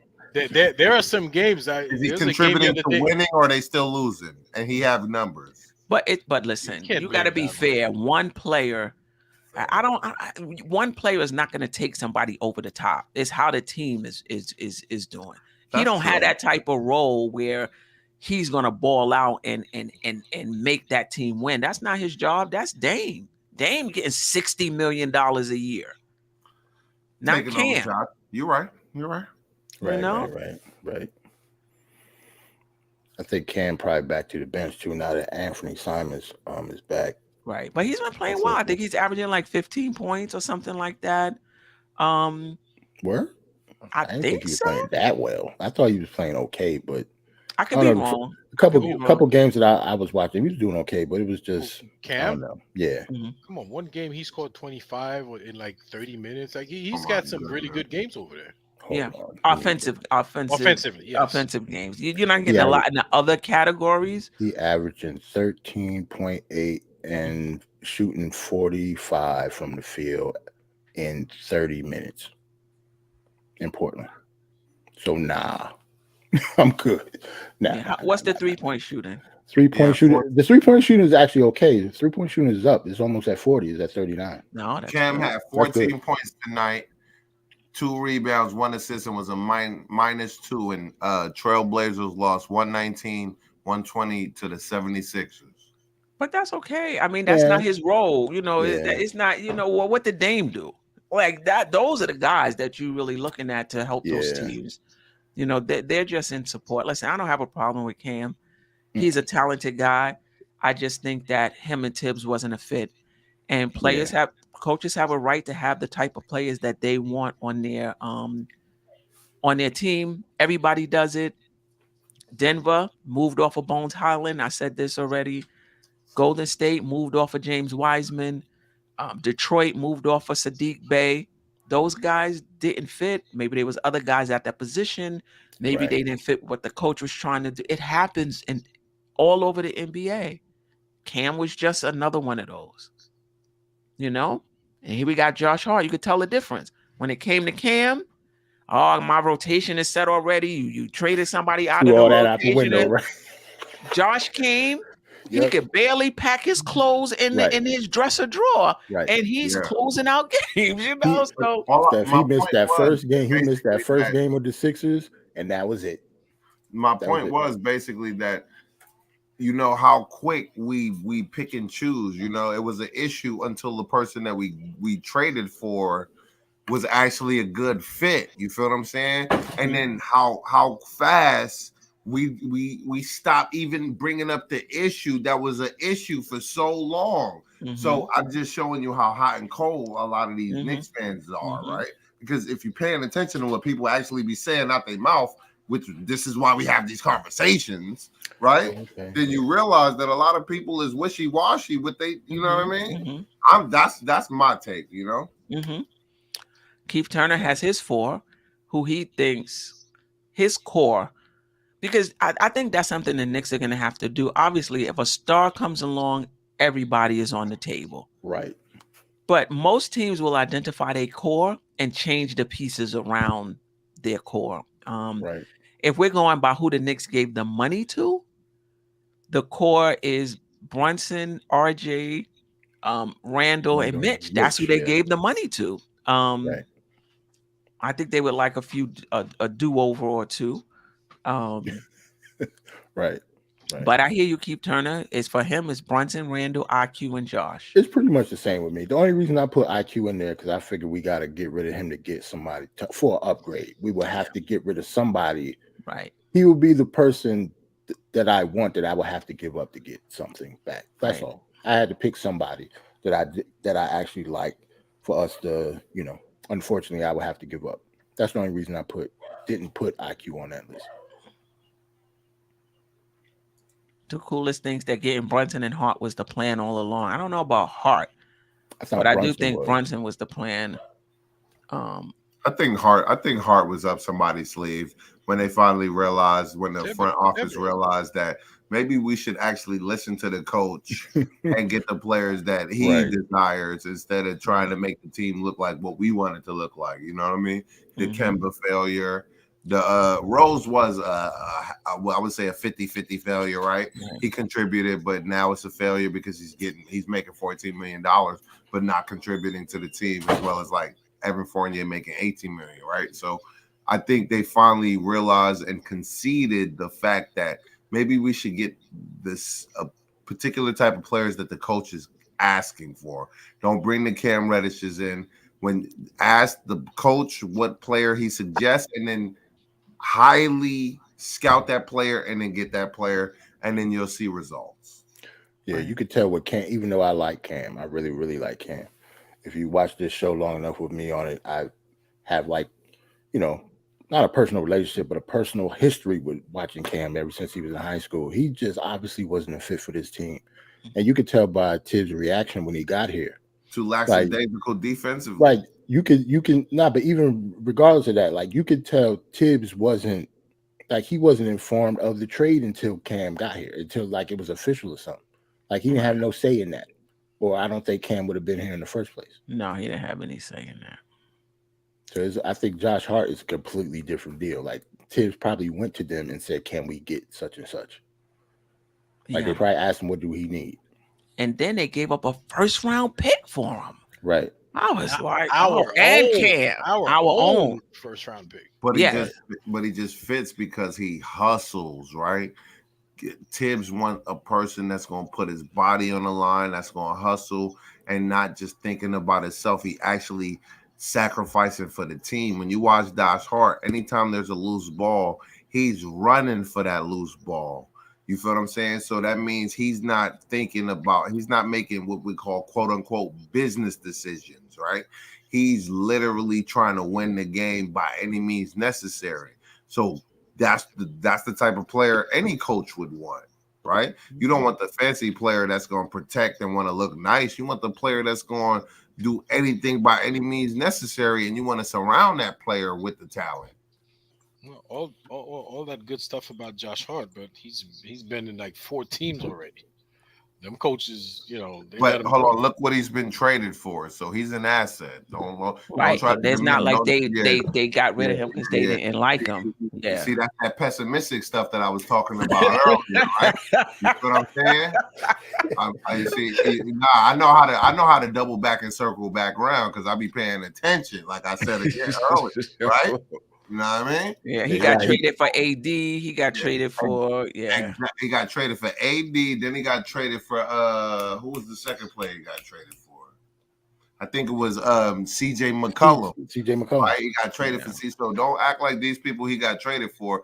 And I get the last time we just happened to swift Portland and get him because now you got a point because he got traded for Cam Reddish, but and a first. Yeah, this is but it was for a first round pick. So we enticed them to give him to us, right? So don't diminish what he's contributed. You know what I mean? Not at all. But you know what I mean. You that was shade. That was shade. If you didn't, no, you said he's the kind of player every coach would want. I'm saying coaches had him, they let him go. Well, if a team is transitioning into young players and they don't want he was. Like when he played us, when they was with him, he grabbed 19 rebounds on us. You see what I'm saying? Like Tibbs won a hustle player. We can't just diminish because the team, the skill he provides didn't fit their skill set. Like Steph said earlier, right? If RJ don't fit our skill set and our timeline, we should move him, not because we don't think he's going to contribute in the future, just because he doesn't fit what we do right now, right? And that was Portland's case. He didn't fit what they do right now, so let's trade him to a team that needs his intangibles a little bit more, and that's what happened. And we gave up our first round pick, as y'all said. So, you know what I mean? So do y'all and which will wind up being later than if it goes the way it's looking now, it'll be we came out ahead actually. Good trade. Of course. Yep. Because we get a better pick with Dallas. So quick question for the panel and for the chat. Does RJ Barrett gets moved this summer? No. Unless it's for I think RJ is going to rebound next season, but it depends on who we're talking about. Well, Queen, you think that, but does the front office think that is a good question? Like, you think that, but giving up on RJ after 1 year, he was the face last year, and now we giving up on him 1 year later. It's been 4 years. Stand Knicks fans. It's been 4 years though. He was the face just last year. He was the face. No, so you don't think people were saying they wanted him to be the face. He wasn't the face, but the fans were saying that. There's nothing wrong with getting a new face. There's nothing wrong with people getting a do new it face. all the time. Get a facial. I gotta push back here because the reason Donovan Mitchell is not a New York Knick is because people wanted us to keep RJ Barrett. But it's not about what the fans thought. It was the front office. The fans ain't moving the needle. To pretend that it didn't contribute and played a factor is I don't think so. I don't think if the front office is making decisions on what the fans is saying on Twitter, we got a problem. They would have traded Randall while his value was high. If they would have traded RJ, Mitchell Robinson, and Obi, some of these people would have been on suicide watch, respectfully. And they probably would have been, and the Knicks would have kept rolling on like usual, and those guys wouldn't have been here for the ride. I would have been like, yeah, y'all wrong. I'm glad we got Spider. Like that's all I would have said. I'm like, I respect everybody's opinion when it comes to stuff like that. But yeah, I'm not stopping that trade if it was me. Yeah, I would have got Donovan Mitchell. But that's we open up that Band-Aid every show almost, But I wasn't trying to throw salt on an old wound. I was just saying that like a lot of people rejected it before it even happened, and probably because they was like, you gotta gauge how people feel. You don't just make trades as a front office. You gotta understand if you make this trade, what the atmosphere may be when you make it, right? You definitely got to do what's best for the organization, but you definitely keeping your ear to the ground and hearing what people are saying for sure. Well, I'm sure they're doing that, but I don't think that would that impacted the decision that they made. I think that had they accepted that RJ Barrett trade, RJ Barrett would have been in Utah. Yeah, I'm about to say he definitely would be in Utah if it was up to me. Yeah, no, and if it was up with the front office, because why would you even put him in the trade? They put him in the trade talks, right?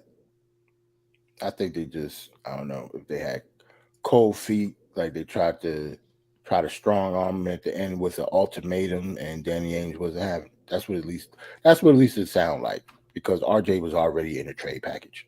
So in order to get that, to leak that, and it actually was true, then yeah, they were actually willing to get rid of him. They just didn't do it, or it didn't happen. Andrew, what's going on with Andrew Wiggins? He's out for personal reasons. He's been out for a while. To answer the question, though, I don't know. It depends. I guess it depends on where Andrew Wiggins is next year, or like, not that I know of. Like, I don't know. I don't think they said personal reasons. Right. I don't think he's hurt, but I will have to look. Yeah, yeah. I'm with you, IQJ. I'm a fan of the Knicks. Word. I like Randall. I like Brunson, but if they gotta go, they gotta go. I can watch them on the other team. Right. That's what I watched Carmelo Anthony when he was in Portland. You know, you had it bad for him. You watched him in Portland. It was bad. He was out of the league for about a year or so and came back. I still watched him in Portland. And late games too. You really like Melo. Right. Double OT, Stafford. No, right? Oh, Stafford. You know how we do, Stafford. You know, if you was on here, we'd probably be even longer. You know what I'm saying? Right. Get them bars off, man. I think but Andrew Wiggins, he's only played 37 games this year. Like, I guess he was hurt. But in those 37 games is, efficient, good basketball at 17 points a game, shooting 47% from the field and almost 40% from three. I mean, I would, because he's not like a star type player. He fits the team better. But he fits the team better. That's basically what it is. He's a better fit. He's more efficient, and he's a two-way player. Right. You could put him on a Tatum. I'm not saying he's going to slow Tatum. That Tatum is still not going to score, but he ain't going to drop 50. I don't know. He kind of, Tatum didn't score that much in the finals. In the finals, they did play each matched other. Up in the finals. I think so. Just matched up in the finals, and they was matched up head to head, and somebody's team won and somebody's team lost. So he locked them up for a good. But yeah, Jason Tatum is Jason Tatum. But yeah, Andrew Wiggins definitely played him well. Yeah, you're right. Almighty Finesse was right on it. Wiggins locked Tatum in the final. Right. But Nick Yak, you got to also include the player that we would get for RJ. So you're saying if we trade RJ and you're naming players that's already on the team and saying how bad a defense could you put together, but it depends on who you're trading him for. Yeah, but it's making it seem like RJ is not a good defender now. So if we actually take him away, like we take it away. Yeah, he's not a good defender now. Oh, you're right. I didn't even right. But yeah, so regardless of who we do trade him for, they should be better than him on defense, I would hope. Or we shouldn't make that trade then, because they wouldn't be better than RJ. Mitchell, he got Mitchell in there. I thought that was Mitch. I didn't see that. I'm sorry. He got Mitchell and Mitch. Listen, I'm still taking that team. I'm taking that. The better your offense is, the less your defense needs to do. Right. I didn't see Spider in there. Yeah, good catch. Yeah, that's a good question there. But yeah, I'll still do it. Sorry. I'd still do it. Yeah. I'd still do it. Anything else? I appreciate you guys. And great show. The chat and the likes are matching up. I appreciate that. Yeah, salute to everybody that hit that like button. Y'all already know Dope Soul. About to say, Bad J get on y'all head again. He about it. He about that like life. You know what I'm saying? Right. For real. Yeah, we Get need him them up, thumbs up, man. Salute the family. I'm just reading people in the chat. Brunson said Spider Home too. You right about that? I hope if we match up with them, I appreciate you. Nah, for real. Dope show. Yeah. I appreciate you. You're welcome anytime. I'm glad we got that together. I could just drop the link in. Thank you. You know? Yeah. I appreciate you having me for sure. Of course. I appreciate y'all brothers too. AJ and I am Jarrell. You already know.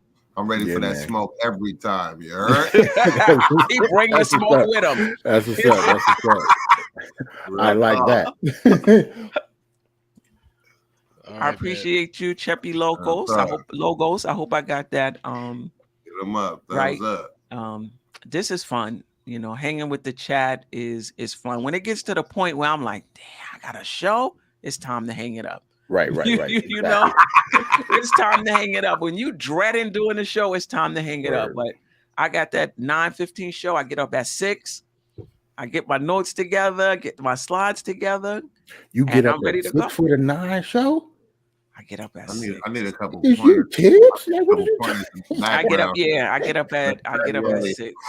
That's why you gave Tibbs an A+ because you just like Tibbs. That's what it is. Right. I don't want to talk about your production, but I like how you like line up what the topics are, and then you got the the header or whatever you want to call it. You know what I mean? I like how it's be. Thank you. I'm a level up my slides too. That show in the morning. That's after the game. Oh look, we gotta add the slides. Yeah, I missed that. I apologize. Yeah. I'm a level up. I'm a level up my slides too. I was thinking about sending them over to Fiverr and have somebody do a nice template for me and level them up even more. I'm about to talk about Fiverr stuff. I think I'm gonna look into that. I'm not gonna lie. For what? For my last show for that was good though. It ain't Fiverr good though. That's what I'm thinking about, sending mine over to Fiverr and make me a template. I could just switch it out. Yeah, when you end the show, we should talk in the background. Yeah, definitely. I'll say that. That's what I'll say. I'll say that. Yeah, definitely. But I appreciate everybody. Let me shout out a few people. I ain't gonna be able to get to everybody. Almighty Finesse. I haven't seen you in a minute. Welcome back. Hope all is well. With you, Real King, Ally, Wise, Keith Turner, Keith Bergen, Walter White, Almighty Finesse. I know Paris Duggar was in here earlier. Stafford Don, Sherwin, Joe Dean, Shaw Legacy. I'm not going to be able to get to everybody. JJ, Nick Yak, yes. Rebuild NYK, Kayvon Bergen, Ricardo, yeah. Yeah, John Levy, B. Willis. Yo, B. Willis I didn't put it up, but he said. Yeah, I'm looking at it right now. It was so funny that I remember he said RJ needed a hezzy and a handle in order for him to get his shot off. Like he ain't got no. He need a hezzy and a handle. But you know what? That's a good point. When you look at Brunson, and let me tell you something about Brunson. He different stuff. He is. Brunson. But listen. Brunson on the slimmest of margins too. He get a toe injury, an ingrown toenail or something. He slowed down too, because his margin is his foot, his ankle. He need that. Definitely, he needs that. Definitely. So look at Sabonis. How Sabonis is his footwork and his strength. He's not banging it on people. I wasn't even gonna bring up that him against Mitch. Mitch and Hartenstein still spinning around like a top somewhere. I mean, he had them because that's why I can't even, I didn't crap on Mitch tonight. Sabonis was balling last night. Like he looked like the top 5 center in the league. Like he had a triple double, and that ain't even new. He's had multiple triple doubles this season. He's just balling. Like Mitch couldn't do nothing with that. I heart either. Like they couldn't do either. No, but sometimes he's matched up with Randall, Sabonis. I didn't see a lot of him and Randall last night, though. Not last night. That was when he was with what's in there? That's when Indiana. He was with the Pacers because he played the 4. Last night it was all post action. The 5, he didn't go outside at all. He just killed them all inside. Oh, salute. Salute. But Mitch, that's what I'm saying. Like, I didn't expect Mitch to have that bad of a game, but Sabonis is you could just tell it's just another level. Like, could nobody guard him last night? Right. But I think that's what was his name again? Was talking about with B. Willis with RJ is if you don't have the speed or you don't have the height or you don't have whatever. So now your handle has to be tighter. Now you gotta be a little herky jerky, a little, you know. That's how you get to your spots. Right. Could we beat them? We split with them. They didn't like. If I could understand if they beat us both times in the season, we beat them the first game. So, and we've beat them previously before. So we match up well against them. They just had the momentum last night. That's okay. We just talking about all we talking about is the footwork of a Sabonis, the footwork of a Brunson. To B. Willis' point when he was talking about RJ needing a hezzy, we was just bringing up how footwork, footwork can help you. Yeah, RJ definitely he need more than a head. He need to go watch some and one mixtape, old school and one mixtape. He ain't gonna do nothing with like that. But he don't have that type of those tapes. Why you could always he can't do that with those. He need that type of game, man. He need a between the leg move. Because Harden is not fast too. But see, the thing about Harden isn't fast, but he a little more flexible. He's a little more flexible. And that handle is top notch for somebody his size. Yeah, like that. He ain't got no between the leg moves. He ain't got no like in and outs. He ain't got no up and unders. Like he got his moves are pretty basic. Like he could play basketball, yes, but do he got something that I'm thinking like, yo, son, when I get on this court with him, damn, he got this move that I can't stop it. No. I think, listen, here we go back with RJ. RJ, it's the truth, though. When you listening to this tomorrow, when you get up, because I know you're recovering, just get better at what you already do. Right. You can get to the rim on anybody, whether he's playing the 2, whether he's playing the 3. You can get to the rim on anybody. Just finish better at what you're doing. That's it. Right. We ain't even asking for much. Finish better at what you're doing. And when you get them open threes, can you please knock them down at just 35%? League average. That's all you need to do. That's it. That's all you need to do when you shoot the ball. Average. Yo, next year we could talk about off the dribble and all of that other stuff. Just do those 2 things that you already doing at a higher level. That's all I'm asking for. All I said is RJ would benefit us only if he goes 8 for 16, right? Maybe 3 for 8 from the 3, and like. Yeah, those are good. 5 for 8 from the 2. Right. You know what I mean? Right. And like, if you go into the basket, that shouldn't be a problem. That shouldn't be a problem. I'm like, yo, you don't need to do much. All you need to do is make 8 out of 16 shots a game, and we can win almost every game. We just know he can't consistently hit 8 shots in every game. Basically, what y'all saying, RJ, we just need you to be good. We've been saying that for months. Just be good, bro. Just be good. And if you've been watching me, I've been saying it for years. We just need you to be good, RJ. Just be good. Oh God. Yeah. I think he will. Like, even though this is the similar to Randall, I know we said we're gonna get out of here. Mm-hmm. Even though last year Randall's numbers was the same, if you watched him game in and game out, even though the numbers were the same, you knew his game wasn't the same. Right. Watching RJ this year, if you compare it with last year's numbers, the numbers are similar. But if you're watching him game in and game out, it's not the same. He's slower. It's something is off. Right. He's not the same player. I would think like he's not injured. Like it's not like he's like hiding an injury. Because it would have to be like a foot injury or a leg injury. And he's not limping around or anything. He came in heavy, Jarrell. But if he came in heavy, like I understand that. If he came in heavy, he can't still be heavy now in March. Right. That don't really make sense. If he came in heavy, cool. Especially for the amount of minutes he's been playing. In shape by now?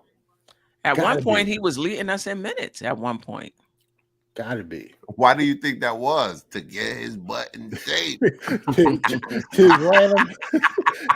Tiz, man, you fat, yo. You think about it. People don't like you fat. So all right, you came to camp out of shape. You gonna play more than everybody. because you out of shape, and he looked like he was out of. He didn't look like he got into shape until like December. Sometimes it don't look like RJ could jump over a piece of paper. Queen, look at B baller for real. What you say? What did he say? He said he's slow. RJ across the lane will be this. Yeah. like he's wearing 2x4 punch to cylinder block to a cinder block. Yo, man, that's crazy. Yeah, RJ is it's slow. He just slow. I forgot who's making that thing. Let me look at it now. He might be averaging 58% at the rim, but that's not good for his position. That's the right. That's the issue. If it is 58 percent, I'm gonna tell you right now. And I don't know if it's because of what Tibbs is talking about on offense, how he likes the offense ran, but I still don't understand why RJ hasn't developed like a mid-range game yet. Like he don't even attempt them. And he really needs to be a better passer. If he passed better, he'd be more of a contributor because he drives to the lane and he draws the defense. So if you're going to draw the defense towards you, you need to learn how to kick. He's just so late on his decision making, it hurts the team. Right. But this is the thing. Okay, he is shooting 58% at the rim, but for his position, that's in the 31st percentile. That means that 70-30. That means that 69% of the players at his position are finishing at the rim at a higher rate than he is. Right. And he's ranked 206 out of 357 players finishing at the rim. Right? Yeah. So the 58% comparatively, when you're comparing him to people at his position, is not good. Crazy part. We talk about all this. I actually like RJ. He's just not. It just sounds like it. Yeah, you're right. He's just not good. It make it seem like we don't like him, but his mental makeup, his work ethic, I love all of that. I love like his personality on and off the court. RJ is fine. It's just that we need production. We need him to produce, and since he can't produce, right, it's kind of hard to talk about him in a good light because I actually like him. Right. This is his shooting frequency since he's been in the league. All blue. I can't. All blue. So at the rim, he's 58%, short mid-range 38%, long mid-range, what's that? 30%, all mid-range 37%, three-point shooting 34%, all blue. Yeah. That's so yeah. So I got another question before because this is a great question. So what if we move him June 1st or after June 1st when he's eligible to be moved, right? And then he takes that leap on another team immediately, and then we're sitting on the sideline like, damn, excuse my French. Why didn't he take? No, go ahead, Jarrell. I was just gonna say I wouldn't be disappointed. Like I'd be happy for him. He just didn't work out for us, and it depends on what we got for him. Right, exactly. It really depends on what we got for him, to be honest. Right. Okay. Now look at Quentin Grimes finishing at the rim, 71% in the 83rd percentile, which basically means only 17% of the players at his position finish at the rim better than he does. He's not good from the short mid-range. From the long mid-range, he's at 79%. I mean, 79% either. So you can't really say he's more athletic than RJ or he get to the basket better than RJ. He's just a better finisher. And at 50, and then in the corner, this is not everything. This is just the corner threes. I should have did it. Well, that's where he's shooting the best, from the corner threes. Oh no, I got it. Corner threes, 41%. Non-corner threes, 33%. All threes, 36%. So basically, at the rim, the long mid-range, and the corner threes is where Grimes is the most accurate. Yeah, put it that way. I actually like Grimes to do more mid-range stuff too. Yeah. That'd be nice. I actually think it's just not Tibbs' philosophy or something, because it can't just be the players, you know, the way they think, the way the game is played. Right. Oh, you know what? When I was saying 209 for whatever, that wasn't the player ranking. That was his actual percentage. 209 made off of 300 and whatever it was attempts. Okay, gotcha. But he's not taking a lot now. He only took 9 mid-range shots, long mid-range shots, and made 4. So the volume is not there for Grimes just yet. If you can, Steph, if you have enough time, Nick Yak said, can he see Quickly's numbers? Those really quick. Okay, sure. Yeah, he don't. I would actually like to see those. Grimes definitely don't get enough attempts, because sometimes you definitely think like, kick it, just kick. Like the ball should move to the open person. I get that Brunson and Randall are the focal points, but I also believe that ball should always be moving. Even though they want to isolate at times during the game, that ball should also be moving, so the flow of the game and everybody feels engaged, you know? Right, and this is why, you know, you might not get the production you want from like Quickly every night or Grimes every night, because you can't just kick it to a dude once or twice in the quarter. He should at least be touching the ball. You know, it's a 12-minute quarter, so they should touch the ball 4 or 5 times in the quarter. You ain't got to shoot, but you should at least touch it. Right. Yeah, that's quick. I mean, if he's either hot, like at the rim, he's finishing at 67%, and the short mid-range 50%. That's the 84th percentile. Long mid-range, he's not good. All mid-range, 46%, 70th percentile. He's not good in the corner 3, but the non-corner 3s, he's shooting 36%. All 3s, 36%. Right. And a lot of those is floaters too. Yeah, Quickly a showstopper. He shines in the bright lights at the biggest moments. Like, you know, he be hitting them on the move jumpers. So you already know, like, his set shot is cool, but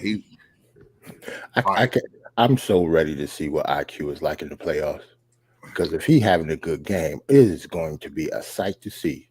Right. He could be out there dancing, high stepping. He could be doing a lot of stuff, man. That's just his personality. So I'm just really need him to be consistent like everybody else. We need to be consistent. You know what I mean? Because they all suffer from inconsistent. Our whole team, that's really the MO. They'll give you a lot of games, but then they'll give you some lackluster performances where you like, man, why we like last night, or not even really last night. Last night, the Kings honestly just beat us last night, but we shouldn't have lost to Charlotte. You know what I mean? Games like that really make you think, are y'all serious? Are y'all taking this serious? But you got to put it in context and weigh all the factors, you know, stuff like that. So, yeah. All right, we really got to get out of here now. Yeah, I know, right? Nah, great show. You had 3 and 3. You had 3 and 3 tonight. I know. Really had this fucking Nick out here bringing it out. I appreciate you, man. Real talk. You're welcome. All right, well, I appreciate you, Smoking Nick, Ajay, Jarrell. Always a pleasure to chat. Those are still hanging in there. We got 52 in the chat still hanging in here after 3.5 hours. 30 minutes of great content from Dope. So you already know the vibes, man. Hit the like, subscribe. I am Jarrell, share, AJ, and Steph, aka the Queen. And y'all already know your boy. Right. And relax. Jarrell's link is in the chat. You want to you know, Smoking Nick, if you want to tell them about your channel, Jarrell, I have the link to Jarrell's Giant Show is in the chat. The Giant son, Danny, you got to call him Danny Dollars now instead of Danny Dimes. Oh man, Saquon Barkley. Hopefully, we can get him locked up long term. We got free agency coming up. So if you're a Giant fan, the link for Jarrell's show is in the description. Come over there with you and argue some Giants with you. Come through. You're a Giants fan. Come through. I am a Giants fan, man. I've been a Giants fan. If I don't have a show on Monday, which is on the tampering period, definitely going to have one on Wednesday, because I don't think the Knicks don't play. So if not Monday, definitely Wednesday, because that's the first day you can actually officially sign at 4 o'clock. So it'll be probably that night, Wednesday night. So it'll be a free agent signing period conversation. Right. Yes. All right. Absolutely. So I'll do some research on that and catch up and get up to date and get up to speed. So I'll be legible when I speak to you about it. You heard? That's what's up. That's what's up. I like that. I told you. I pay attention. I see. All right. Did you want to tell them about your show before we get out Oh of here? no, Or man! your channel? I appreciate you, Queen. Subscribe to the Smoking Nick. On Twitter, I'm the Smoking Nick at Lions. I come on late night Knicks talk, unadulterated, unfiltered. You feel me? No malarkey, but a little bit of effery. But it's all love, all respectful. We not disrespecting nobody. It's still a family show, even though we take it there. You feel me? Real talk. We like Ron Cleveland would say, we still keeping grandma's furniture clean. You heard? So, even though we acting up, we still keeping the furniture clean. So you could like, subscribe, share, comment, come through, man. We take everybody. It's an open platform. We just talk about it the way we talk about it. So don't feel discouraged. Just come through and bring your opinion. It's an open forum for everybody. Thank you, Queen. I just subbed from my page and the Giants page on your joint. For sure. And also, like, I want to expand and talk about Giant stuff, boxing. I'm really a sports fanatic. I like all types of sports. I just keep it to the Knicks because, this is my favorite team out of all the sports I actually love, But it really does.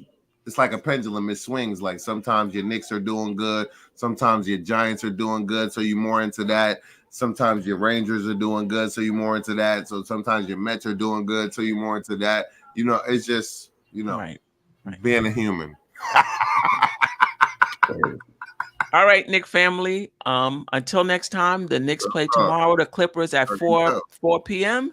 And then I may or may not be on Sunday. Sundays is kind of tough for me for the morning recap, but I'll definitely be on Monday morning for that Laker game recap. Appreciate you. Sister, you one of a kind. Yes. Sister, it's time you That's shine. Dope Soul. Where you at? Dope Soul.